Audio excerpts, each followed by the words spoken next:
You'll be fine. It's the Alan Cox Show on 100.7 WMMS.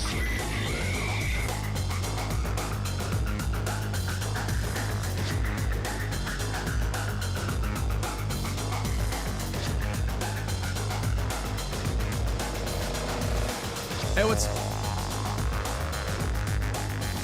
There we go. What's going on, gang? Good afternoon. Greetings. All right, let's do it. My name's Alan Cox. Thanks for being here. Say hi to Bill Squire. He's right there. Hey, creepy hugs, everybody. Poundcake's back in Studio G. Afternoon, white people. The penultimate episode of the Alan Cox Show with Cody Helpful Poundcake Brown. Very exciting. Got the very last Poundcake sports break today, Bill. For the foreseeable future, I guess. He'll still be around from time to time, is what I've been told. And so maybe we'll do like special editions down the road, Cody? We'll see. Should the mood strike, right? Sorry, I got to have a sip here. If you'd like to join us, please do. 216-578-1007. Or 800-348-1007. Send me a text anytime you like, 35192. I won't always reply to it, but if you catch me at just the right time, I might. But that's neither here nor there. You can also listen on iHeartRadio. Little free digital application that this company's developed what a fun time. Somebody texted me earlier today. Said, Alan, you should have the show picture on the website slowly fade Poundcake out like Back to the Future. I can do that. That'd be great. Just like slowly to where he's almost gone, because Marty McFly was worried. He carried that. You've seen Back to the Future, Cody? Yes. Yeah. Marty McFly, of course, goes back in time. Got to get back in time to make sure, basically, that his parents bang. Even though his parents, oh my goodness, couldn't be less alike. And so he goes back there to make sure that everything happens. But of course, his mom has the hots for him. And so as he's looking at this family picture in his pocket, he is slowly fading out of it. I guess he and the siblings, right? I mean, none of them would have been born. I haven't seen Back to the Future in a long time. They all fade away like one at a time. One at a time, right. Like if you don't get this done, all three of you, I assume maybe in reverse birth order, but whatever. Yeah, it's not. But surprisingly, right. Back to the Future is not scientifically factual. It's not? No, that's a real bummer. It is. Even though there's a doctor in the movie? Right. They didn't consult with Christopher Lloyd? He plays a doctor in the movie. This is going to blow your mind. Just because you play a doctor does not make you a doctor. I see. All right. Well, there it is. And, I'll get texts from people that go, hey, I haven't listened to the show for a while. What's happening with Cody? And my answer is, why haven't you been listening to the show for a while? I'm not looking to give you information if you've been gone for a month because you were doing something else or whatever. I've been also, People always come up with like, I got a different schedule. Where we podcast it, we put it on YouTube. You do your part. Well, listen, I understand people have lives to lead, but you're not going to be my first priority. I get that a lot from people. They'll be like, hey, I've been gone for a while. I haven't listened. What's going on? I'm like, there's plenty of podcasts. Go dig in. Mm-hmm. But I will say, in the interest of full disclosure and in the interest of speaking very candidly with our audience, I have been getting a lot of messages from people who are happy that Poundcake is leaving because he's gay. And it would be one thing if you're like, Poundcake just doesn't scratch me where I itch. But I get these, when you get a message from people, we've had callers to this effect. We've had messages from people over the years who think that they speak for a lot of people, right? I speak to a lot of people. I have for 30 years, but I only speak for myself. So when people go, I think a lot of people, you don't know that. But I have gotten more messages than I absolutely would like. Well, I would like 0 of these kinds of messages, but people who are telling me, I'll start listening again because Poundcake's leaving, and they'll use some slur or something like that. And I'm like, that's not really the kind of crowd that's going to dig this show. If Yes, you are even such, if he's not here. If you are such a snowflake that you're scared by a gay dude, I really don't think that you're not coming back to this. All right, let's be candid and frank. If you left because of that, and I doubt that very much too, because I just don't believe that. But I don't think that those people would come back to the program. And frankly, it's not like you're going to find a different point of view on things. So I guess I always like to see the glass half full, but I've been a little surprised at how many of those kinds of messages I've gotten. And I'd be lying if I said it wasn't a little disconcerting. But, you take the rough with the smooth. And so there is that. But Cody's last show is tomorrow. He got himself a square gig. This company just couldn't figure out how to get him paid properly. And so he's going off to seek his fame and fortune elsewhere. Well, just probably fortune based on the job he got. I don't know. He might be the most famous guy at his job. You don't think? It's all perspective. Yeah, well, that's what I'm saying. Yeah. Like, he'll still do. I don't know. I have to think that the messages that Poundcake has gotten directly have not been like the ones I've been getting. Now, mind you, I've gotten way more messages from people that are super bummed. The absolute majority. Yes. Yeah. And my response is, you think you're bummed. But I guess I'm just surprised at how many messages I got that were very negatively tinged. And I guess, frankly, really I'm very people out there. Well, but I would be lying if I didn't tell you that I would be happy to say that we had weeded those people out. You're never going to completely weed those people out. No, and that's fine. Listen, it's a free country. You can do whatever you want to do. It always fascinates me, the depth and breadth of this audience, right? Listen, I'm very loudly a progressive politically. There are a lot of people who listen to the show who enjoy it a great deal. Don't agree with me at all politically. That's absolutely fine. But when somebody goes, yeah, me and all my friends are going to start listening again because blah, blah, blah, I'm like, you're not. You're just not. Because if that's all it took for you to bail, you're not coming back. Maybe some of those people will, and whatever. But I guess I was just surprised. I don't know why I was surprised. I guess I was just surprised. I think maybe that in the 8 years that Poundcake's been on the show, maybe I had been lulled into a false sense of security that the audience really had come together, and that maybe a portion of our audience had maybe, through his stories and anecdotes and things, had maybe shifted their perspective on some things. I have to think that those people are there, too, that there are some people who are like, it really allowed me to think of things in a different way. I love you for thinking that. I don't even think that that's naive. I just think that you don't even think of me like that, which is wonderful. You don't look at me as a particular thing, but there are people that immediately categorize me. If they don't like my gay, they don't like my black. They may like my black, but they don't like my gay. Like, well, but listen, but we find something. But also, we are losing multiple perspectives from you that none of us have, right? I understand. We're not biracial. We're not gay. Like, so those kinds of things. Now we don't have somebody on the show that understands the inequality of the sexes because Poundcake's leaving and he's a gay man. Yeah. And they understand it the best. The best. We're losing that too. Yeah. So I guess I was just I was a little disenchanted with how many of those messages I had gotten, and I don't know. It was I guarantee you there are people who over the years have probably changed their opinions on some things. For the better, and then that's that will be your legacy here, Cody. Well, that's fine. Changing hearts and minds, right? I love that. The people that are saying that stuff online, or people that DM, because I do get those DMs too, chances are they won't say it to my face. And the people that do, I actually commend those people because, one, I don't like anyone who doesn't like me. Why would I'm not going to get a beer with you. I'm not going to kick it with you. Yeah. If you don't like me, great. You're letting me know up front to not even waste my time. I want to kick it with people who want to kick it with me. So I've learned to adjust. That's what life is about. I have always been different than everybody else. If it's not my gay, it's my black. So I've learned I can live. I'll live just fine. Discount the people that just dislike you for who you are on the inside. There's none of those people. There's none of those people. Everyone loves me because I'm awesome. Like, it's not my personality. It's clearly something else. They're judgy on the outside before they even get to know me. I wouldn't dismiss the people that don't like you because of your personality. I wouldn't dismiss. What are they gonna do? What? I'm arrogant. I'm not good looking. What are they gonna say? Nothing. And what if they do? Who cares? Right. Who are they?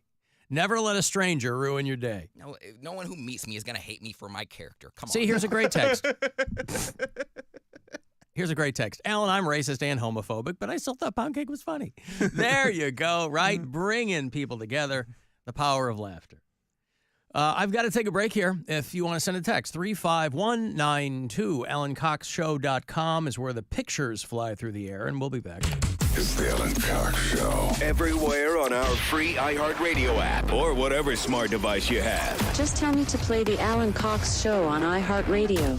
Monday, April 1st, our iHeartRadio Music Awards are coming back live on Fox. Celebrating the music and artists you've loved on iHeartRadio over the past year and giving you an exclusive first look at the biggest new songs coming in the summer of 24. Witness music history. iHeart Innovator Award recipient, Beyonce. iHeart Icon Award recipient, Cher. And performances by Justin Timberlake, Green Day. You have the TLC, Jelly Roll. Lainey Wilson, Tate McRae. and your host, Ludacris.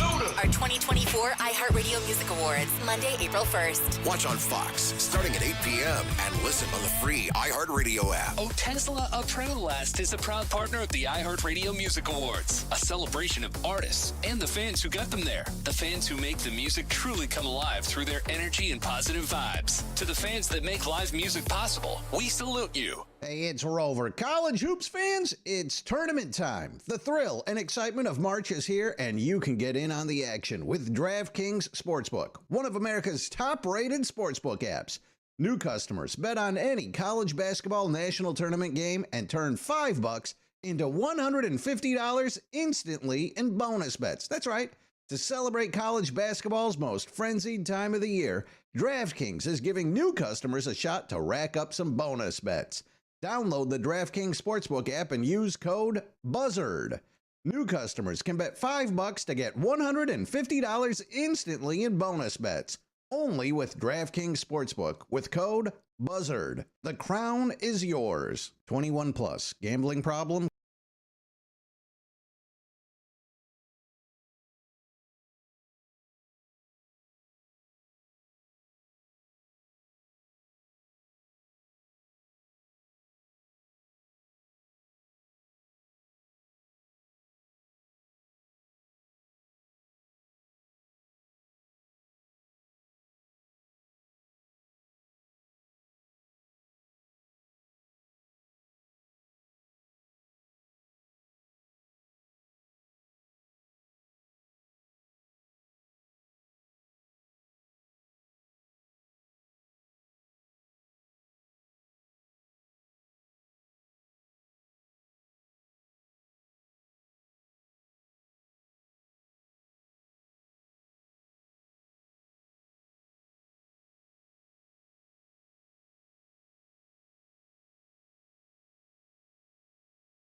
Scarcella locked up the worst criminals. Putting bad guys away.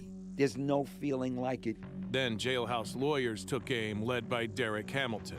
Scarcella took me to the precinct and lied. 20 men eventually walked free. Now, in the Burden podcast, after a decade of silence, Louis Scarcella finally tells his story, and so does Derek Hamilton. Listen to The Burden on the iHeartRadio app or wherever you get your podcasts. When the world just seems too crazy. Gaze into the eyes of a child, because you'll probably find a booger. And man, is that a hoot. The Alan Cox Show on 100.7 WMMS.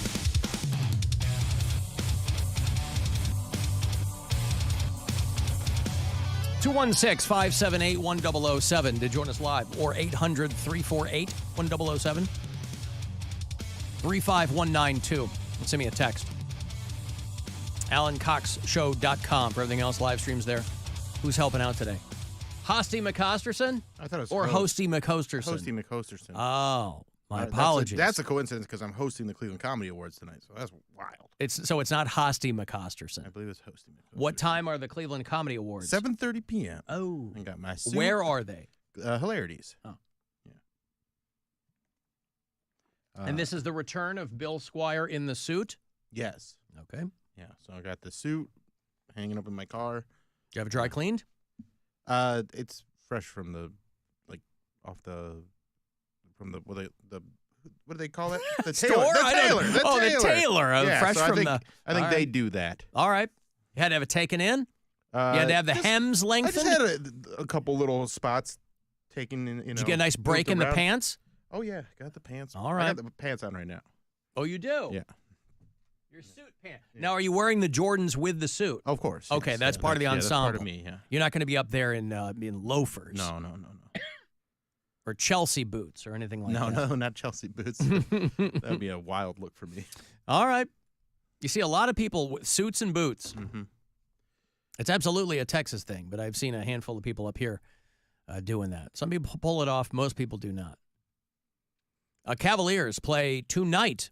They beat the Charlotte Hornets here at home the other night, and then they're going to play them in Charlotte tonight. Cavs Hornets, 7 o'clock on MMS and on the iHeartRadio app. You can listen there for all the Cavaliers action. About a week left for you to use the promo code CLOVER over there at CLE Clothing Company. I say it a million times, but people don't always hear, so I'm bound to repeat it. So for people who ask, Clover is what you're going to use this month, and then come April, because we'll be out all next week, but we'll be into April, and you can use the promo code CASHEW. Cashew. Cashew outside. How about that? For 20% off at CLE Clothing Company.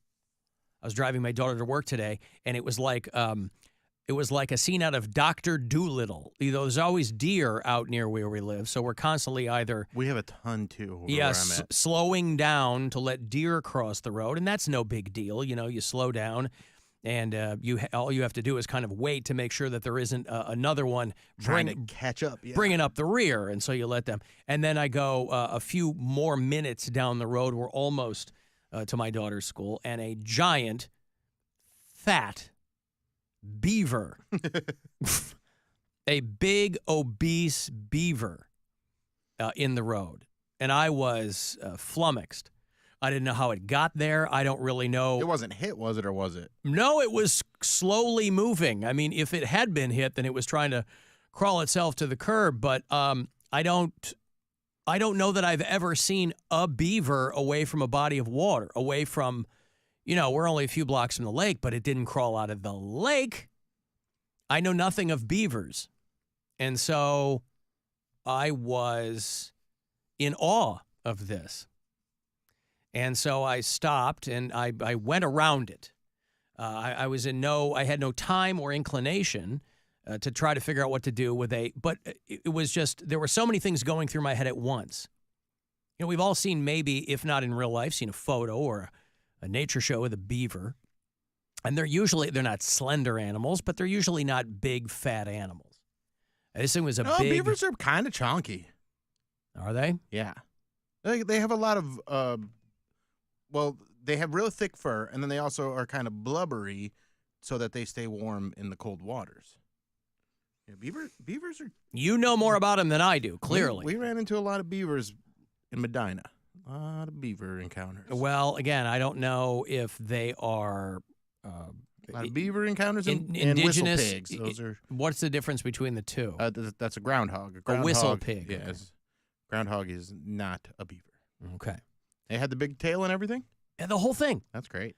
And I'm trying to explain to my daughter Beavers what's are a going lot on. bigger than you think they're going to be, too. That's what I'm saying. And this thing was, maybe I shouldn't call it an obese beaver. Maybe it was a regular-sized beaver, but boy, did it look big. It looked fat. Well, it's coming out of winter, so it should actually be thinner at this point, I feel like. But I don't know. Maybe that's not as much a beaver thing. But, hey. I don't know either. I hope that the thing... doesn't like a thick beaver. I hope that the thing made it across the street. I had, I wasn't going to be... I wasn't going to mess with it, You hear about people getting in trouble because they think they're helping, and so they move some animal, and then something else happens. And again, it's, it was a lot of traffic in this part of the morning. So if the thing was hit, I don't know. But it was... It was a very strange moment. I have my pick. I love horror movies, right? Mary and I have talked about these from time to time because her boyfriend loves them too. She doesn't like the same kind that I like traditionally. But I finally have my pick for the most terrifying movie of the year. What's that? It's called The Truth versus Alex Jones. Yeah. A24? This documentary that dropped on HBO yesterday. We turned it off. Like, we could not finish it. The guy that directed Finding Neverland, which was the Michael Jackson documentary. Poundcake's probably seen it 15 times. What, that's Surviving Neverland? Leaving Neverland. Oh, Leaving. Yeah. Surviving Neverland. Sorry, I got my Freudian slip. Documentaries mixed R. up. Kelly and Michael Jackson. Yeah. The guy that directed Leaving Neverland directed this. A guy named Dan Reed. And The Truth versus Alex Jones is a documentary specifically on the Sandy Hook shooting and the aftermath of the parents. And, and so they're doing these vignettes with these parents, and they're talking to police who were the first responders at Sandy Hook Elementary. And, Gwen was, I don't have a very good concept of time. Sandy Hook was 2012, and Gwen was reminding me that it happened like a day before we left to go to Paris. But summer before last, when we were on the Jersey Shore, there was a park we had gone to away from the shore, but it was along one of the canals that lead there to the ocean, a little further inland. And there was a park there that was named after a kid who died at Sandy Hook. And his grandparents had lived in this town. We were in a town called Lavalette on the Jersey Shore. And it was a very striking thing to see as we walk up on this park. We're just walking around, summer day, whatever, having some fun, and walking over to this park. And there's all of these plaques and photos of this kid who died at Sandy Hook.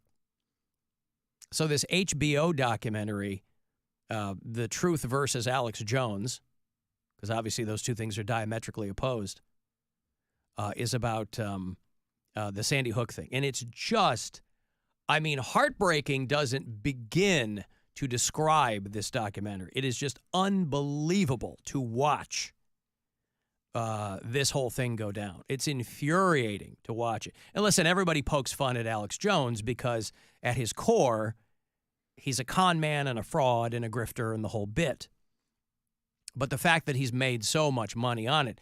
And this director was talking about, he goes, when I first started digging into making this film, he's like, it's embarrassing how deeply, and obviously it's because of social media and all that kind of stuff. He's like, it's embarrassing how deeply ingrained misinformation is now. He's like, if you Google Sandy Hook, the first 5 or 6 things you'll see are Sandy Hook hoax instead of articles on the families or whatever. And, and so when they're doing these interviews with these police officers who are going like kid by kid and they're talking to the parents, I guess I had forgotten how many people had died in that whole thing because they're just rattling off names. Yeah, it was a lot. That was a lot. God, like and they were young and adult kindergartners, and teachers and teachers' assistants, and so it's not technically a film about Sandy Hook, but that is. But it gets brought up a lot. It's I'm the sure. crux, yeah, because of that defamation case that they brought against Alex Jones, and so you get pretty deeply into this thing, and these parents are like, it was just nonstop. These InfoWars morons who are like calling our house and death threats online, and and these are people who are grieving real children who were killed. As though it's inconceivable. If this, I could almost understand somebody fomenting a conspiracy theory on a country that didn't have shootings every day. But here, where it happens all the time, it's a normal occurrence. So I just didn't understand how. I mean, obviously, there's a lot of mentally ill people out there who will believe anything you tell them. Hence the Trump Bible.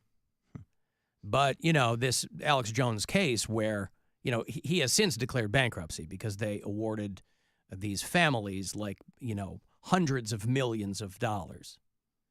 And Alex Jones, for the most part, I think remains pretty uncowed in this whole thing. But just to hear these parents, because a couple of them were like, we just thought if we ignored it, it would go away. And then one of the dads is like, well, my tack was I'll engage with these people and I'll show them where they're wrong. He goes, but they don't want to hear information. Any bit of information you give them, they go, well, what about this? Well, this is what happened. Well, what about that? Well, this is what happened.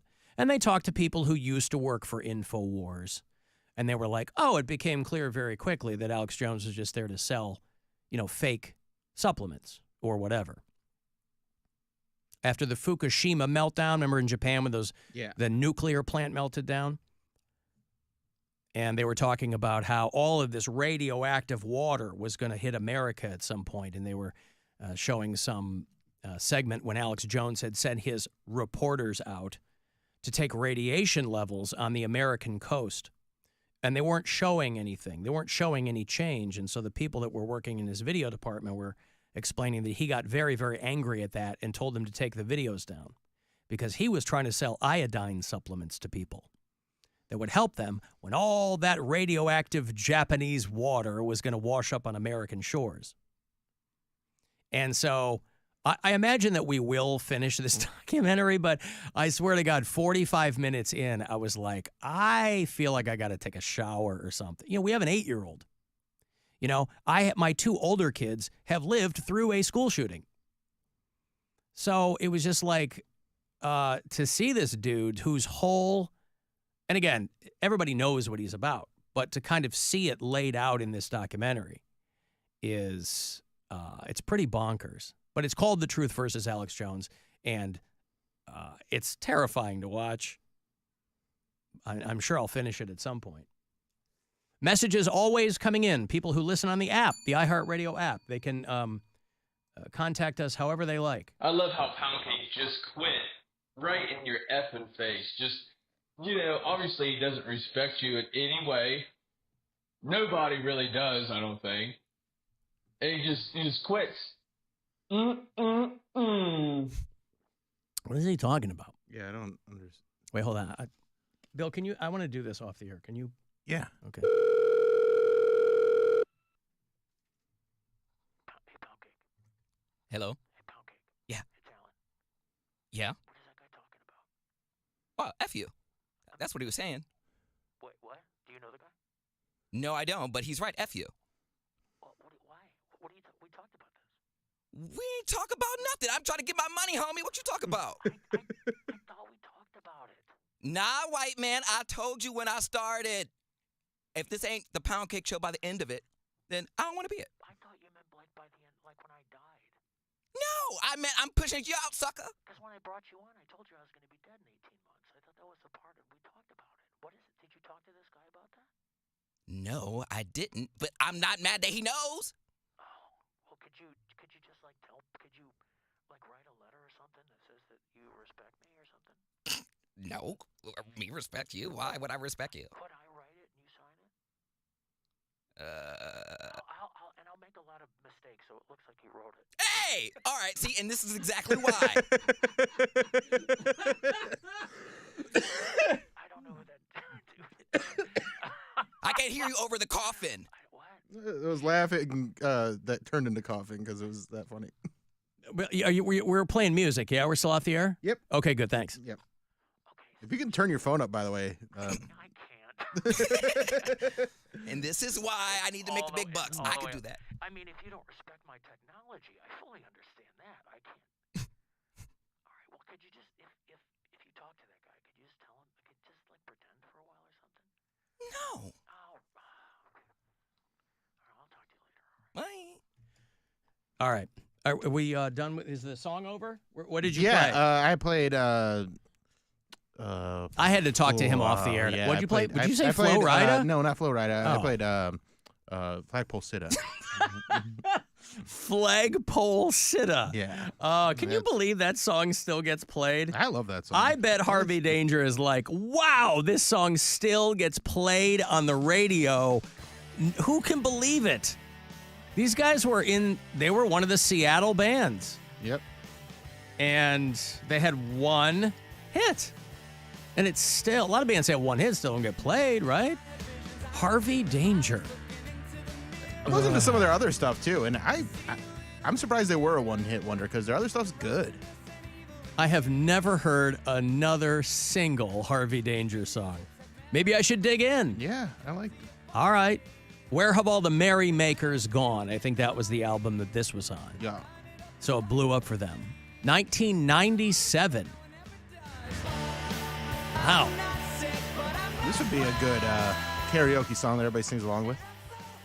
Well, you should have done this instead of My Way. There's always another opportunity. Yeah, that's true. I don't like how this song is edited, though, too. You know, it's got a goddamn you in it or something, and that gets chopped out, I think, and I don't care for that. Yeah. The song was entitled a song inspired by the Marx Brothers movie Animal Crackers, which features a line of dialogue about the pole-sitting fad of the 1920s. Did you know that pole-sitting was a fad? Is that like planking in the 20s? Yeah, maybe. People would sit on top of a flagpole as a test of endurance. I assume they had to put something parallel to the ground on. I assume they had to put a platform on top of the pole. I hope so. Yeah, me too. Otherwise, it's cheating. This is what people had to do for fun before technology. Look at the way he's sitting on that pole. Yeah. No one sits on a pole quite like Charlie. How long you been up there? Oh, I've been up here for nigh on 18 hours. All right, well, I hope you're going to beat the record set by Shipwreck Kelly. In 1946, Marshall Jacobs, a 37-year-old Ohio resident, was trying to revive the fad. That's how old it is. The revival was in the 40s. And he married his fiancée atop a flagpole. Oh. Flagpole kisser, I guess, would have been the... Well, anyway, one of Alex Jones's songs, by the way, ended up in that documentary there on HBO. Been around the world, and I found out that only stupid people are breeding. Those cretins are cloning and feeding. And I don't even own a TV. They put me in a hospital for nerves, and then they had to commit me. You told them all I was crazy. Should have done a second take. Now I'm an amputee. Oh, Alex Jones. Yeah, Alex Jones. Oh, he's always looking to make a buck. I got a break. Want to send me a text, 35192, AlanCoxShow.com. All the other stuff. And listen, wherever you are on that iHeartRadio app, and you can leave messages if you like as well. Buzzard Radio. The Buzzard. Is Rover. If any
from the Bath Authority Studios.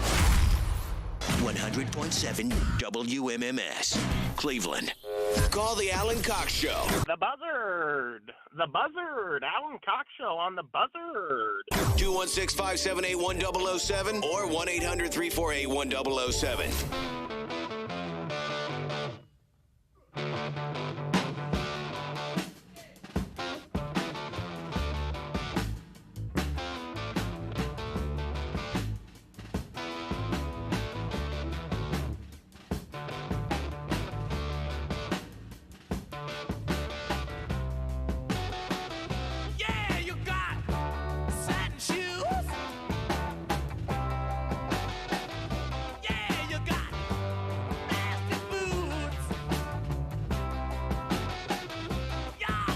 Who's this, Poundcake?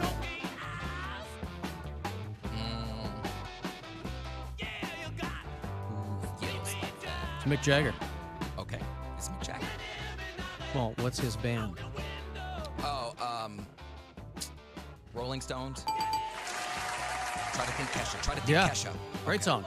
It's off of Sticky Fingers. Their first #1 in the U.S. First one without Brian Jones. Stones playing Brown Stadium. I keep forgetting about that. I might go see the Stones. June 15th. They're playing Cleveland Browns Stadium. The manager of the Funny Bone that I was at over the weekend was wearing Stones shoes, and she's got pins and everything. And I was like, oh, they're coming to Cleveland this summer. And she's like, yeah, I'm going to see them in Chicago. And I was like, yeah, I imagine you've seen them before. She's like 37 times. Wow. Yeah, so she really likes them. She loves the Stones. Wow. She's the type that won't even have a drink while she's watching them because she doesn't want to miss a song to go to the bathroom. Everyone always wants to know if famous people are nice. Like Mick Jagger. He came in to host the show. My friends were all like, is he nice? No. Or maybe he is for his version of life. Because he has a very different life. He's Mick Jagger. That's his name. He's played to stadiums of 20,000 people cheering for him like he's a god for 50 years. That must change you as a person. If you do that for 50 years, you're never again going to be like, does anyone have a laptop charger I could borrow? You know? Not funny. Not funny. Not funny. Yeah, I've seen the Stones twice. I'd go see them again. I mean, you know. Now, are they going to have the new Brown Stadium built by the time these guys show up this summer? No. Oh. They're not going to have the new Brook Park Stadium done by June 15th? Is it officially going to be there? I don't know. I just hear people like pulling their hair out over the possibility that the Cleveland Browns might be playing in Brook Park, which, newsflash, it's all the same to everyone else, all right? It's all the same. Well, how are they going to be the... Yeah, I doubt that'll change your life. People want to be in that iota. Muni lot, though. Huh? People have their Muni lot. They have their traditions. And Browns fans love a tradition. Well, start new ones. No, they don't like to do new ones. There's going to be a new Muni lot if they build the domed stadium out there in Brook Park anyway. There'll be a Muni lot. It's going to be the Brook Park lot. Okay. Well, then, people who just can't get their heads around it can party in the Muni lot and then drive out to Parma or whatever. Brook Park. Well, I thought it was on Brook Park Road. Is it in Brook Park? I don't know. Oh. No, I just heard Stansbury talking about earlier about people are like pulling their hair out. Well, how's it going to be the Cleveland Browns if they're playing in the suburbs? They realize lots of teams do this. A lot of teams do this. The Cavs played in Richfield Coliseum for many, many years, and they were still the Cleveland Cavaliers. But just so I'm clear. and the billionaires don't care about that part of it. They just care about how much money they can make. So whether they're in Cleveland, in downtown, versus whether in Brook Park, they're not going to be like, well, we got to change the name to the Brook Park Browns. That's right. That's right. And not to put too fine a point on it, to Bill's point, we will help pay for it. They will make all the money on it, though. We're not going to be getting it's not like moving to Alaska, right, where you get your oil company dividend check. You're not going to be getting a Cleveland Browns dividend check from Jimmy Haslam for helping to foot the bill.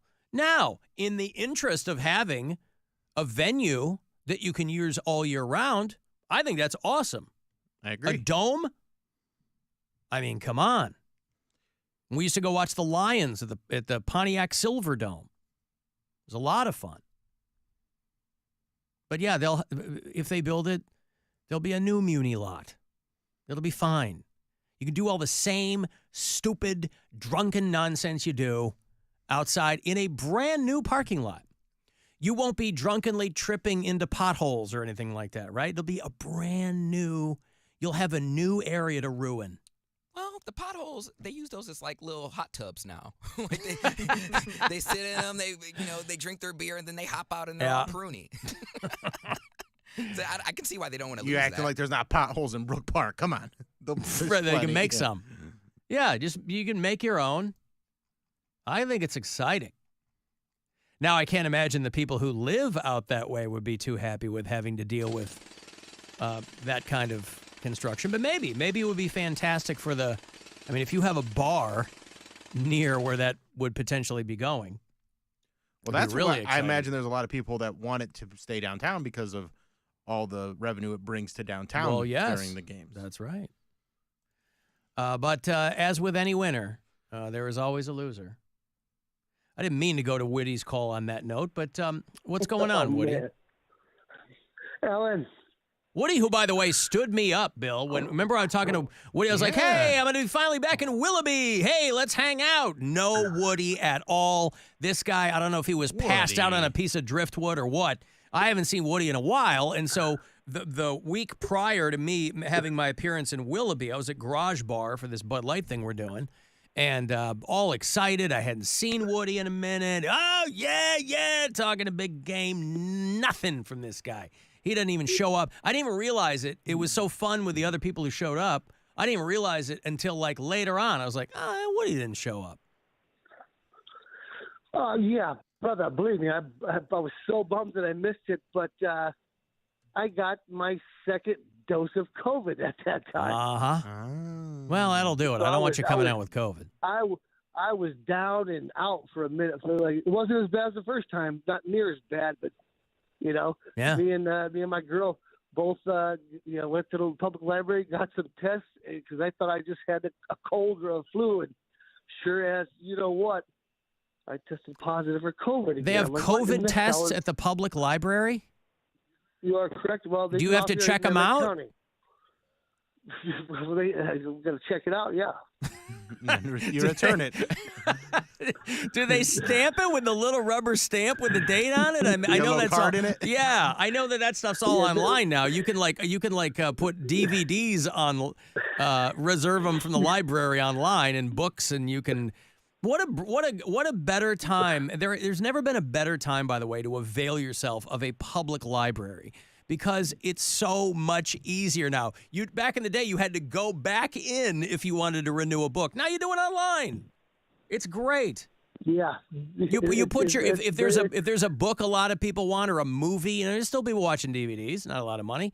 If there's a DVD you want to watch, rent from the library, you put your name on a list. And they let you know, hey, it's available now. Cool. You don't have to go in there. We lived in Ohio City. We lived across the street from the Ohio City branch of the Cleveland Public Library. We were in there all the time, just kind of dicking around, but because it was right there. But, man, you don't have to do any work anymore to avail yourself of a public library, which I think are a jewel in the crown of any neighborhood that's fortunate enough to have a. Says the guy who doesn't read. Ugh. Yeah, what page of your Jared Kushner book are you on? 63. Uh-huh. What page will you be on when you read 6 more pages? 6 more than 63. Oh, this guy. Okay, what's up, Woody? You're fully over the COVID now? You've returned your COVID test to the Willoughby Library? Yeah. We're both back in top health, and I was telling Cody, I've been away from the radio and social media just to kind of cleanse my soul a little bit. Oh yeah. And I just found out today that Cody's leaving the show. I'm like, what in the hell is going on? Yeah. And I just wanted to wish him a bon voyage and a farewell, and wish him all the luck in the world. Bon voyage is what Woody is. Well, listen, I didn't want to do it this way, but I guess this is as good a time as any to announce to everybody that Woody is our new phone screener. How do you work that? But anyway, I remember when Cody first got to the show, and there were so many things about.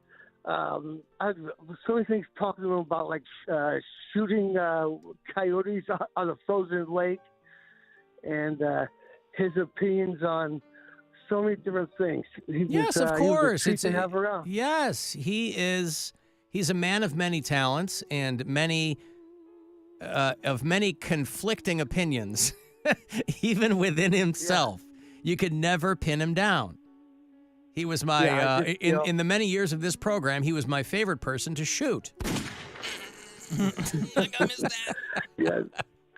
Yeah. Yeah. I love college graduates. I think they're the best, Are you talking about girlfriends, or have you moved on to something else now, Woody?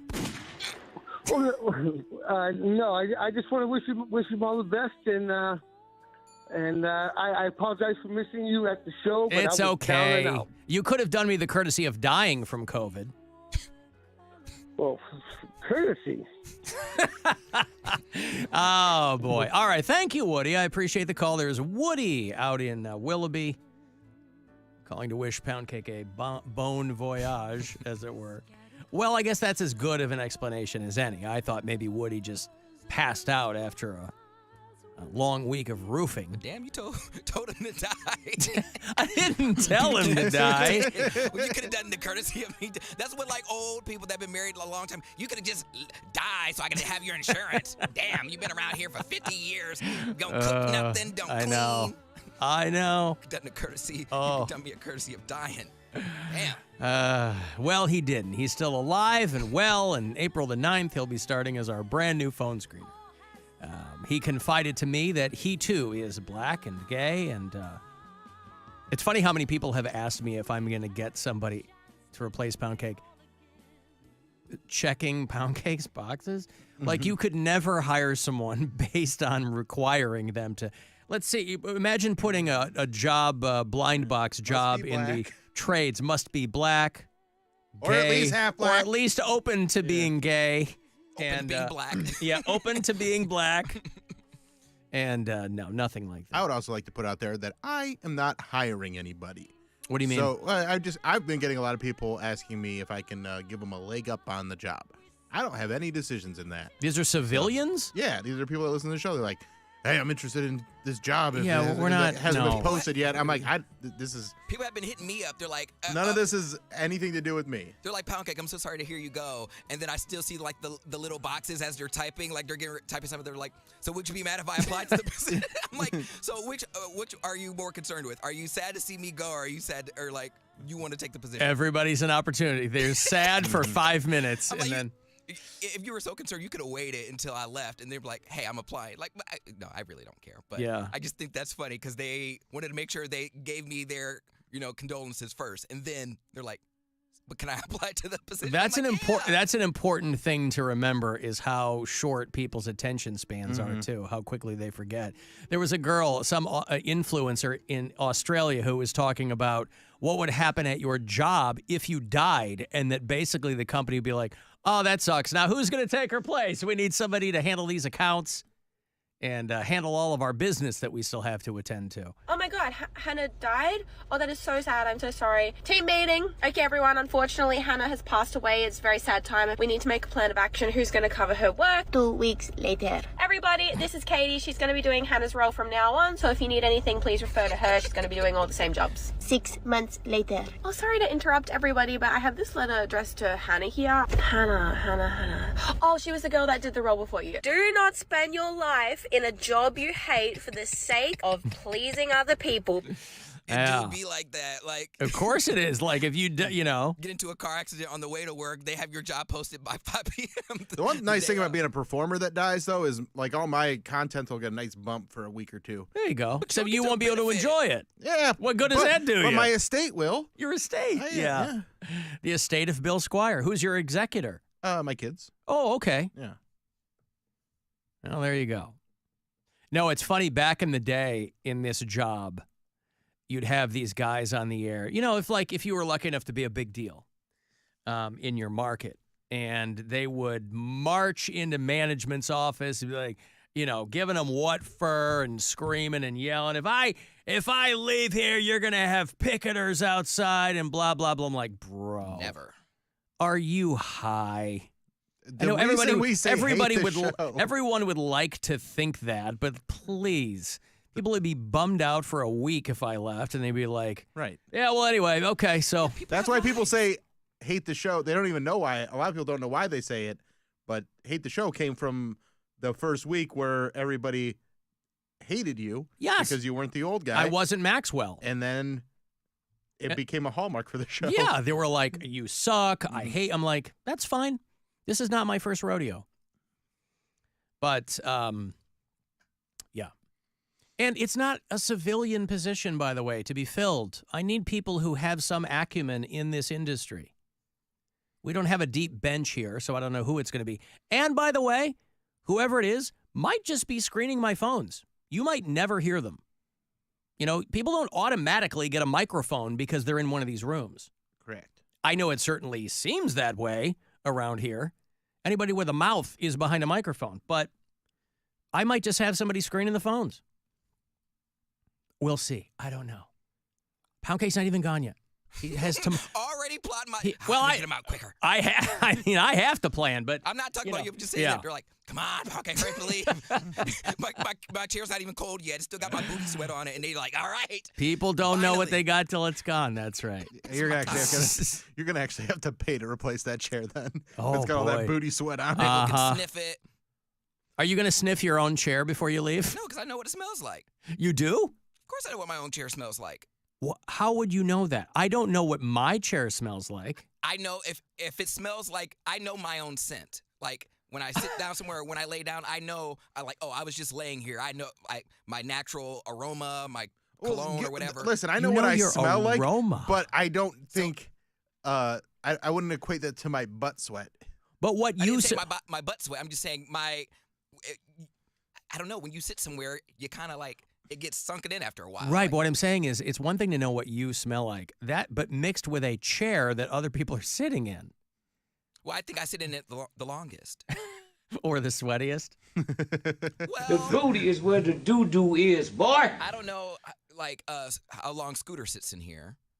Well, he's in there 6 to 9, right? 5:30 to 9, 5 to 9? I don't know if he's in here constantly. He's running around. Yeah, I don't know. All right. I'm going to miss our little talks about your booty sweat. I think people know their scent. Like, you never... I do not. I have never sniffed a chair that I've sat in. Though. I'm saying you do. In order to know what your chair smells like, you would have to sniff it. So you've never sat in your car and like, oh, my wife was just in here. I can smell it. That's her perfume. That's not That's an sweat. artificial scent. Yeah. That's not her booties. Now, on do I know what my wife's booty sweat smells like? Yes, bad example. Oh. I'm saying, here, Bill, I'm going to get out of my chair. I'm going to sniff it. You never smell your side of the bed? Huh? You never smell your wife's side of the bed? No. What? Hold on.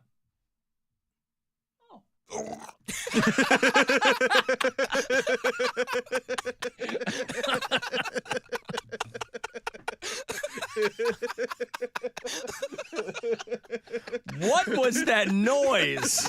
That was you throwing up from your butt sweat. Oh. Strangely, smells of almonds. Wonder if that means anything. No, it smells like a chair.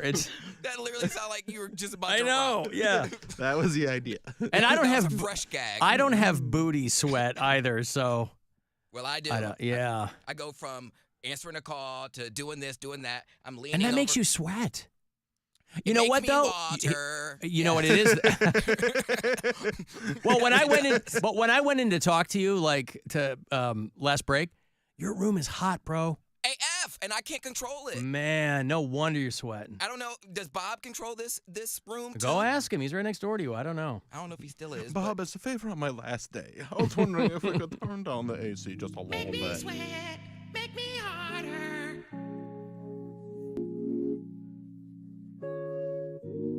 Make me sweat, make me harder. Make me lose my All right, I got a break.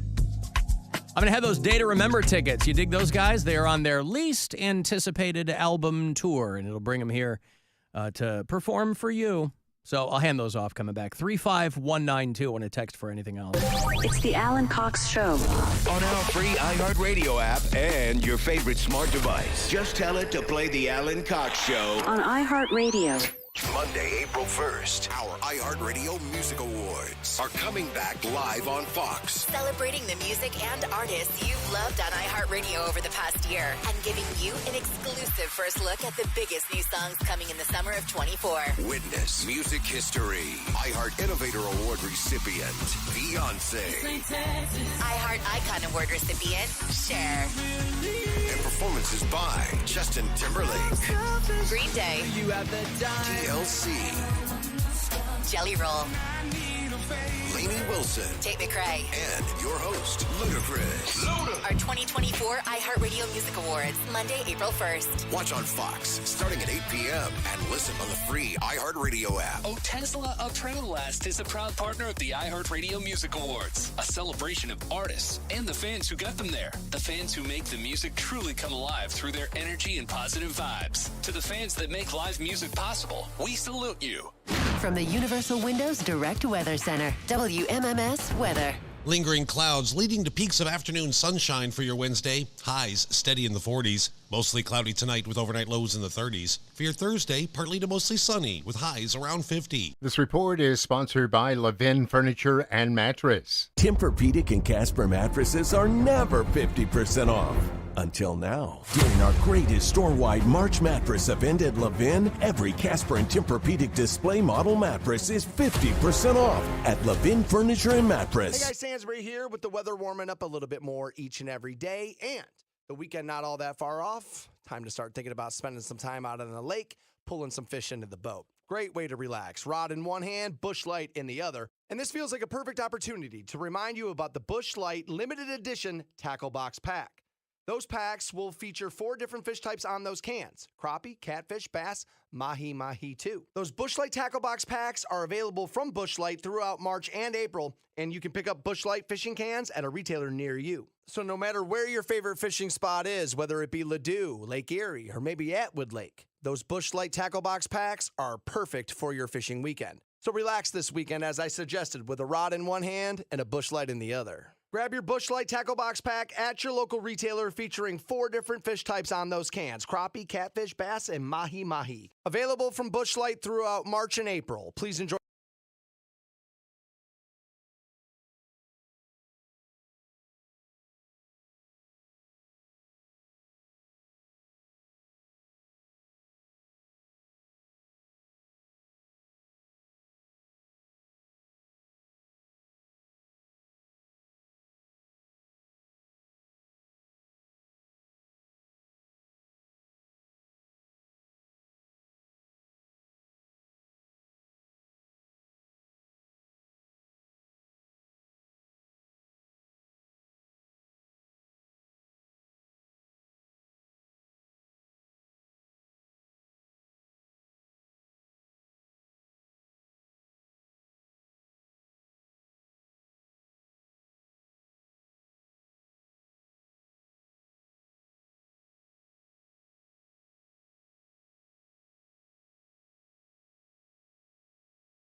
Tomorrow you want to go see A Day to Remember. They're on the least anticipated album tour. A Day to Remember.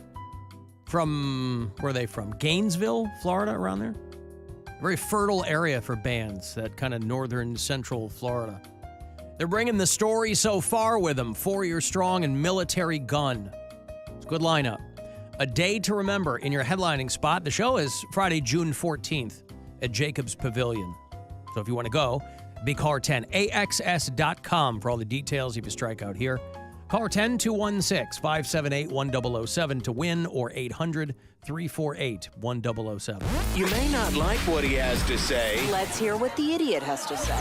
but you're gonna love what he doesn't have to say. Love. Alan Cox on 100.7 WMMS.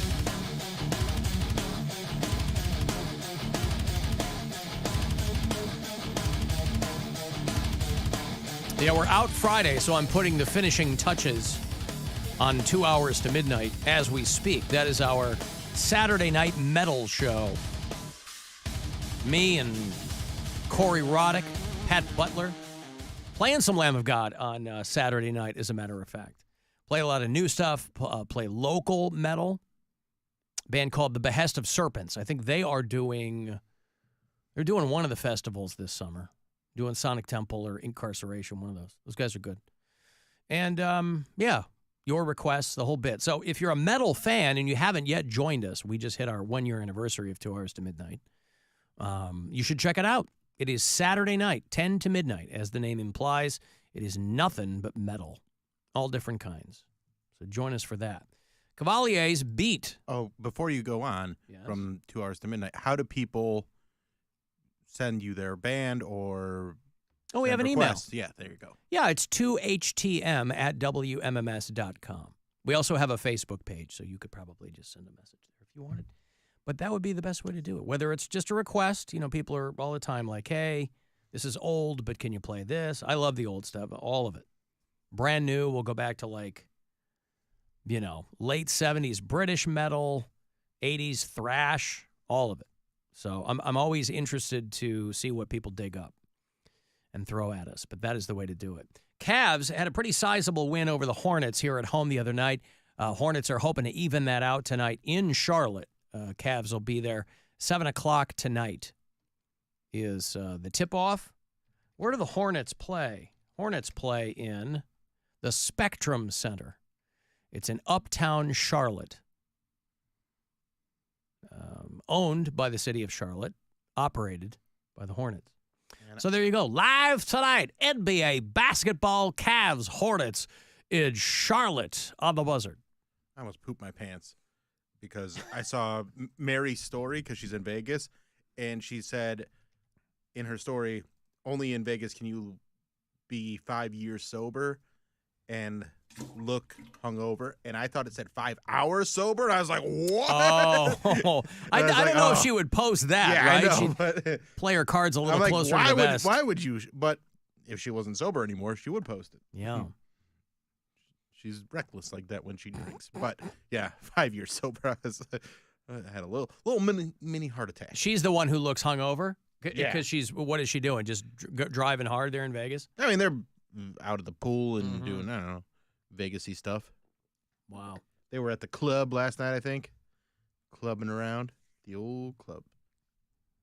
Yeah, she's anybody who's in recovery, anybody who does the work to stay sober, and, anytime Mary talks about, we'll talk about weed or drinking or whatever, and there's always people who are like, well, that's California sober. I'm like, no, sober literally means no alcohol. But if you have done the work to stay sober, I just associate all that stuff with drinking. You know what I mean? I think a lot of people do, and I'm sure she did for a long time too. But I just wonder, in the grand scheme of things, your life seems to improve so much more that it's not that much of a sacrifice. But like for somebody like me, I would just have less fun. And I'm not getting hammered, you know what I mean? But it's like, you have a couple of drinks. Well, there is that aspect of sobriety that they go through where they have to kind of learn who they are in a social situation. Yeah. That would be one of the unspoken and harder parts, I would imagine. Alan, is Poundcake going to watch the inevitable P. Diddy documentary? I mean, I have to think that he would. Did you see that? Because Sean Combs is going through this whole thing where he's being accused of, they're looking at charges against him for sex trafficking that are arising from a handful of women who have accused him of sexual assault over the past 3 decades. Over the course of his career, 1 or 2 of these women, I think, were minors at the time. But the guy that's getting attention locally is a guy who's being accused of being Diddy's drug mule, who was a basketball player from Chagrin Falls. Yeah. From Chagrin Falls? Yeah, it's from Chagrin Falls. I mentioned him in Perez Bilton yesterday, but it hadn't dropped that he was from Chagrin Falls yet. It was from Syracuse, New York. Well, it sounds like he had a Syracuse hoodie on. No, that's where he played basketball, I thought. This says he was a graduate of Fairmont State University in West Virginia. Oh, okay. He was taken into custody Monday at an airport in Florida, arrested on drug charges as he attempted to board a private jet with Diddy. 25-year-old Brendan Paul, an amateur music producer, is being accused of being a drug mule for Diddy, who, well, I don't understand that. The dude, I don't get it. What is he being accused of? Getting P. Diddy drugs? He's the one that carries them when they're in a situation so that if he gets pinched, he's the one that gets in trouble. Is that what it is? I think so. Mule makes it sound like he's sticking stuff up somewhere. Oh, so just... That's the reason why they call him Diddy Dirty Money. You get a bunch of poop dollars. Booked on 1 count of possession of cocaine and marijuana candy. Yeah. That sounds like something you'd be out in an afternoon for. But Florida's got crazy laws like that, though. Do they? Yes. Those are felonies there. I mean, they're probably, well, yeah, okay. We're both right. He played 2 Felony's seasons. wild, boy. Florida's wild. So many things that are legal and so many strange things that aren't legal. Right. You think cocaine would be just a slap on the wrist there. The kid has been bailed out of jail so far. A kid, he's 25. Of course he is. He got dirt on people. Or they just paid his bail. I mean, you just pay bail. Yeah, you pay a bail and get out. Most people that get arrested get bailed out. Yeah. But I was saying, I looked him up, and we're both right. He played 2 seasons at Division I in Syracuse University and then transferred to Fairmont State. Okay. But, of course, why there always got to be a Cleveland connection? You can't just leave us out of one thing. Well, Chagrin Falls. It said Shaker Heights, Ohio. I'm looking at hometown. Oh, I remember. To the New York Post, Ohio is just Ohio. I'm sure they're not doing a deep dive on where the dude's from. They're like, Chagrin, Shaker, whatever. It's all, we don't care. Ohio. He lives with his parents inside their 4-bed, 6-bath home. That's how it was described in this article. Nice. Yeah. Yeah. Well, anyway. Yeah, played for the Orangemen for a while, and all right. How do you run in the same? You just, again, I'm fascinated. Because he's an amateur music producer, so he probably knew somebody who knew, but and then you run in the same circles with Diddy. Like, people work their whole lives to meet someone of like that status. Right, but you do understand how a lot of people get themselves into those circles. Hey, man, I'll bring party favors. Okay, we're just kicking it in the studio. But there's no shortage. Why don't you send me your... Right, but I mean, I'm just saying, Coke in the industry. this is how, you're like, all right, man, you want to show me your stuff? Here's how you get in with us. So, yeah, the Sean Diddy Combs case continues. But again, anytime somebody mentions sex trafficking now, you imagine... I don't know what people imagine, but back in the day, sex trafficking was a very specific thing. You were shipping women around the planet, or you had, people employed as prostitutes under penalty of injury or death. And now, I think rightly so, they've really expanded the definition of that because of things like revenge porn and online stuff and pederasts running around and all of the amazing things that the internet has brought us over the decades. But, I mean, the initial stuff on the Diddy thing, This goes back like 30 years, you know. What I don't like is, okay, they get all the little, because it seems like they're trying to make a point to get all the little people, like the plugs and all the people that work underneath. But I think they should arrest everyone all at once. You are all equally at fault. But you know why they do that, right? So they talk. Yeah. Well, I mean, but it's not like it was done in silence. Like everyone knows if they get information, it comes from this dude. So, and everyone knows what he looks like now. So it's not like he could just go into witness protection. So. But he doesn't. Yeah, I mean.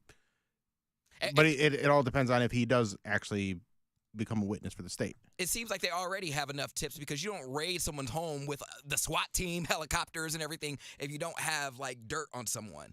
So I don't know they seem to be calling out the SWAT teams when somebody has unpaid parking tickets. That's what I'm talking about. Like it's ridiculous, wasting resources to go into his mansions. Like the feds can take anything they want at any given time. You don't need the SWAT team to pull up. Like, you know who's mad is his neighbor, Ridley Scott, who is a very prominent director. He is one of P. Diddy's neighbors, and he's mad because he couldn't get into his own house because they had the street blocked off. That would be very annoying. Yeah, that would suck. Come on. Hey, what's right? And you know how it gets so much, like, when you get within, like... Close. It knows. 0.1 mile of your house, your butt's like, oh, I'm home, so why not just poop? There's nothing it's like worse. a Find My iPhone. It knows it's going off. It's like, we're here, right? So let's start knocking on the door. When the I'm touching cloth, man. I got to get in there. I just know from personal experience, when this show is done and I'm home and I forget that there's a stupid Cavs game, I'm like, oh, God. Like, move. Stupid people walking. They're in the crosswalk. They're like, wow, this guy doesn't have courtesy driving. Like, no, I have to poop. Like, I have to get home in 15 minutes or it's all bad. You guys don't know what you're in for if I don't get out of here. Stupid Pink concert. Like, there's always something going on around here when I really have to rush home and poop. So, yeah, there would be, of course, there's an FBI raid when I'm pinching cloth, I'm touching cloth. Of course, this would be the day. Of course, a bridge goes down when I have to poop. Stuck in traffic. I got to poop in Baltimore and I'm almost home. Yeah. I'm on my way home from work. Oh, can you believe it? Of course, a bridge goes down. What am I supposed to do now? It's a 2-hour drive around the city. I'm trying to keep my bridge up so I can hold it in. Yeah, so Ridley Scott was like all mad. He's standing there at the police tape. I need to get into my home. I am not entertained. Didn't he direct Gladiator? And all the Alien movies and stuff? Not all the Alien movies. Well, like the old ones. He did the first one. Yeah. Oh, that was it? Yeah, because the second one James was Cameron. James Cameron. Yeah. And then David Fincher. Yep.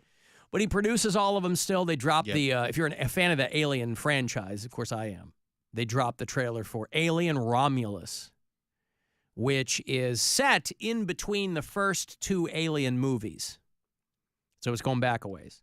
Or into the future.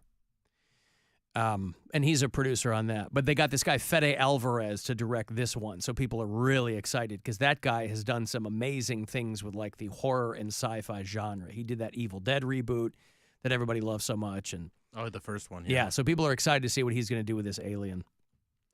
Romulus, which is going to be out this August. It's got this actress from Cleveland in it. We've talked about her before, this Isabella Merced. Oh, she's the one that played Dora? The live-action Dora the Explorer, yeah.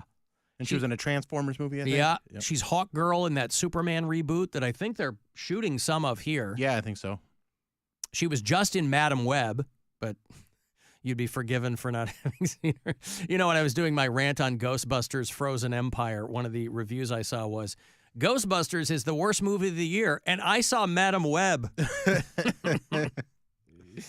I keep seeing like little clips from Madam Web in that movie.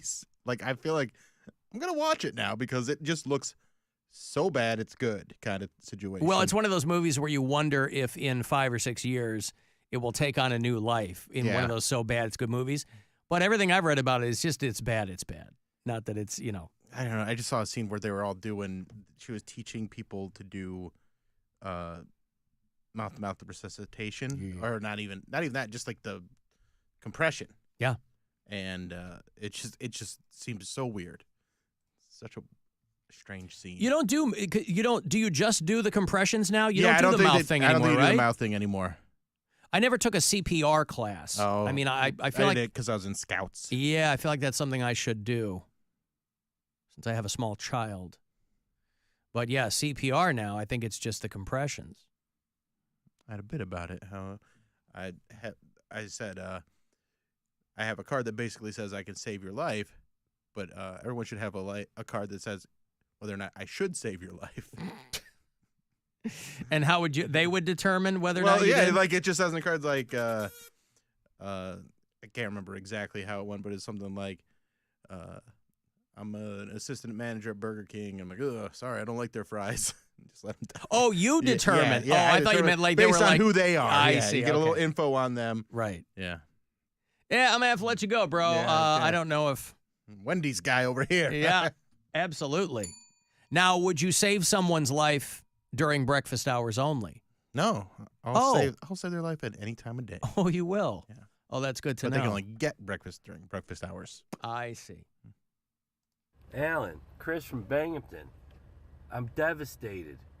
I'm a few days behind and I just heard about Poundcake.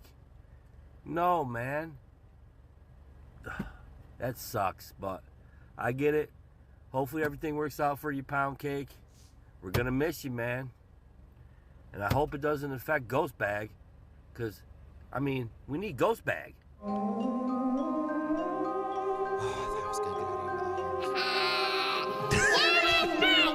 Yeah, you need me, sucker. What is wrong with you? We're coming in on 10. Hi. Don't hide me, man. I know what's going on. I called you last week. You didn't say nothing about taking off, man. Well, if you was on your creep game, you would have known. You'd have had me coming back here talking to these other dummies. That would have And been you fun. not even being there, man. Well, I'm sorry. I don't know what to tell you. How you gonna do Ghost Bag like that? What am I gonna... Are you crying? No, I was faking, sucker. I was faking, you big dummy. Okay, well, again, I'm sorry. It wasn't about you. I have to make a living while I'm still living before I wander eternity looking at people.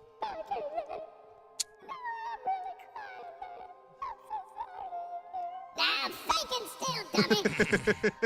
You know, I actually thought you had genuine concern Everybody for... else cried.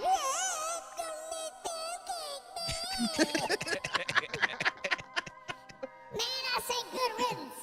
I'll find somebody else to watch Whack Off, man. Don't think I won't do it. You won't. Nah, you're probably right, I won't, man. I wish I could quit you. Oh, God, ew, don't be gay. But I can't, Pussy full of man. beans. Oh, no. I don't know what I'm gonna do, man. I got a feeling, though. I will say this. But you gotta give me a blessing. Is it cool if I call these other dummies every once in a while? Yes, please. All right, well, Only call those dummies. I promise we'll only tell stories about you. I'll give them the updates on what you've been doing at home. I tell them what's up. I go, hey, you guys ain't seen Poundcake in a while, but guess what? Last night, god damn, it was messy. All over the place, man. That dude needs a wet vac. Well, thank you for carrying on my legacy after I'm long gone. Ghost I'm Bag, just I playing appreciate with it. you, man. I just want to say, I'm sorry to see you. Maybe I'll show up at your new job. No, don't. Oh, I don't even know what that is. I wouldn't know where to find you. Good. Or would I? No.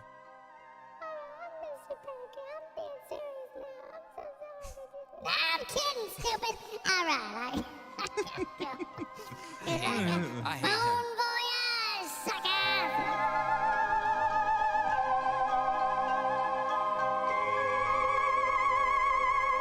What happened? I passed out for a second, Bill. Is everything all right? Oh, Ghost my Bag God. showed up in... Who? Ghost Bag. He's a ghost of a grocery bag or something like that, and he watches I don't know the Poundcake words that are beat coming it. out of your mouth right now. He watches Poundcake pleasure himself, Oh, and then he okay. calls and talks about it. Oh, he calls and talks about it's, it. That sounds really dumb. Really one of the Really favorite dumb. things. One of the favorite things that listeners of this show enjoy. Oh, well, there's no accounting for taste.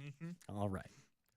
Very good. I've got to take a break. If you want to send a text, 35192, you can listen wherever you are on the iHeartRadio app.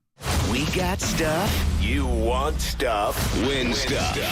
This week at WMMS.com.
going to go see Hatebreed. 2 hours to midnight presents the Hatebreed 30th anniversary tour. It's going to happen Wednesday night, October 2nd at the Agora. This is going to be a rager. They got great support. Carcass and Harm's Way and Crypta, who are a 4-piece female band from Brazil. If you're not hip to them, man, it's going to be a good show. AgoraCleveland.com for the details. 2 tickets for you, the Hatebreed 30th in October. Call 10-216-578-1007 or 800-348-1007. If he sounds super excited to see you, hey, what's up? Remember, he is a paid performer. As a broadcaster, he's real good. Alan Cox on 100.7 WMMS.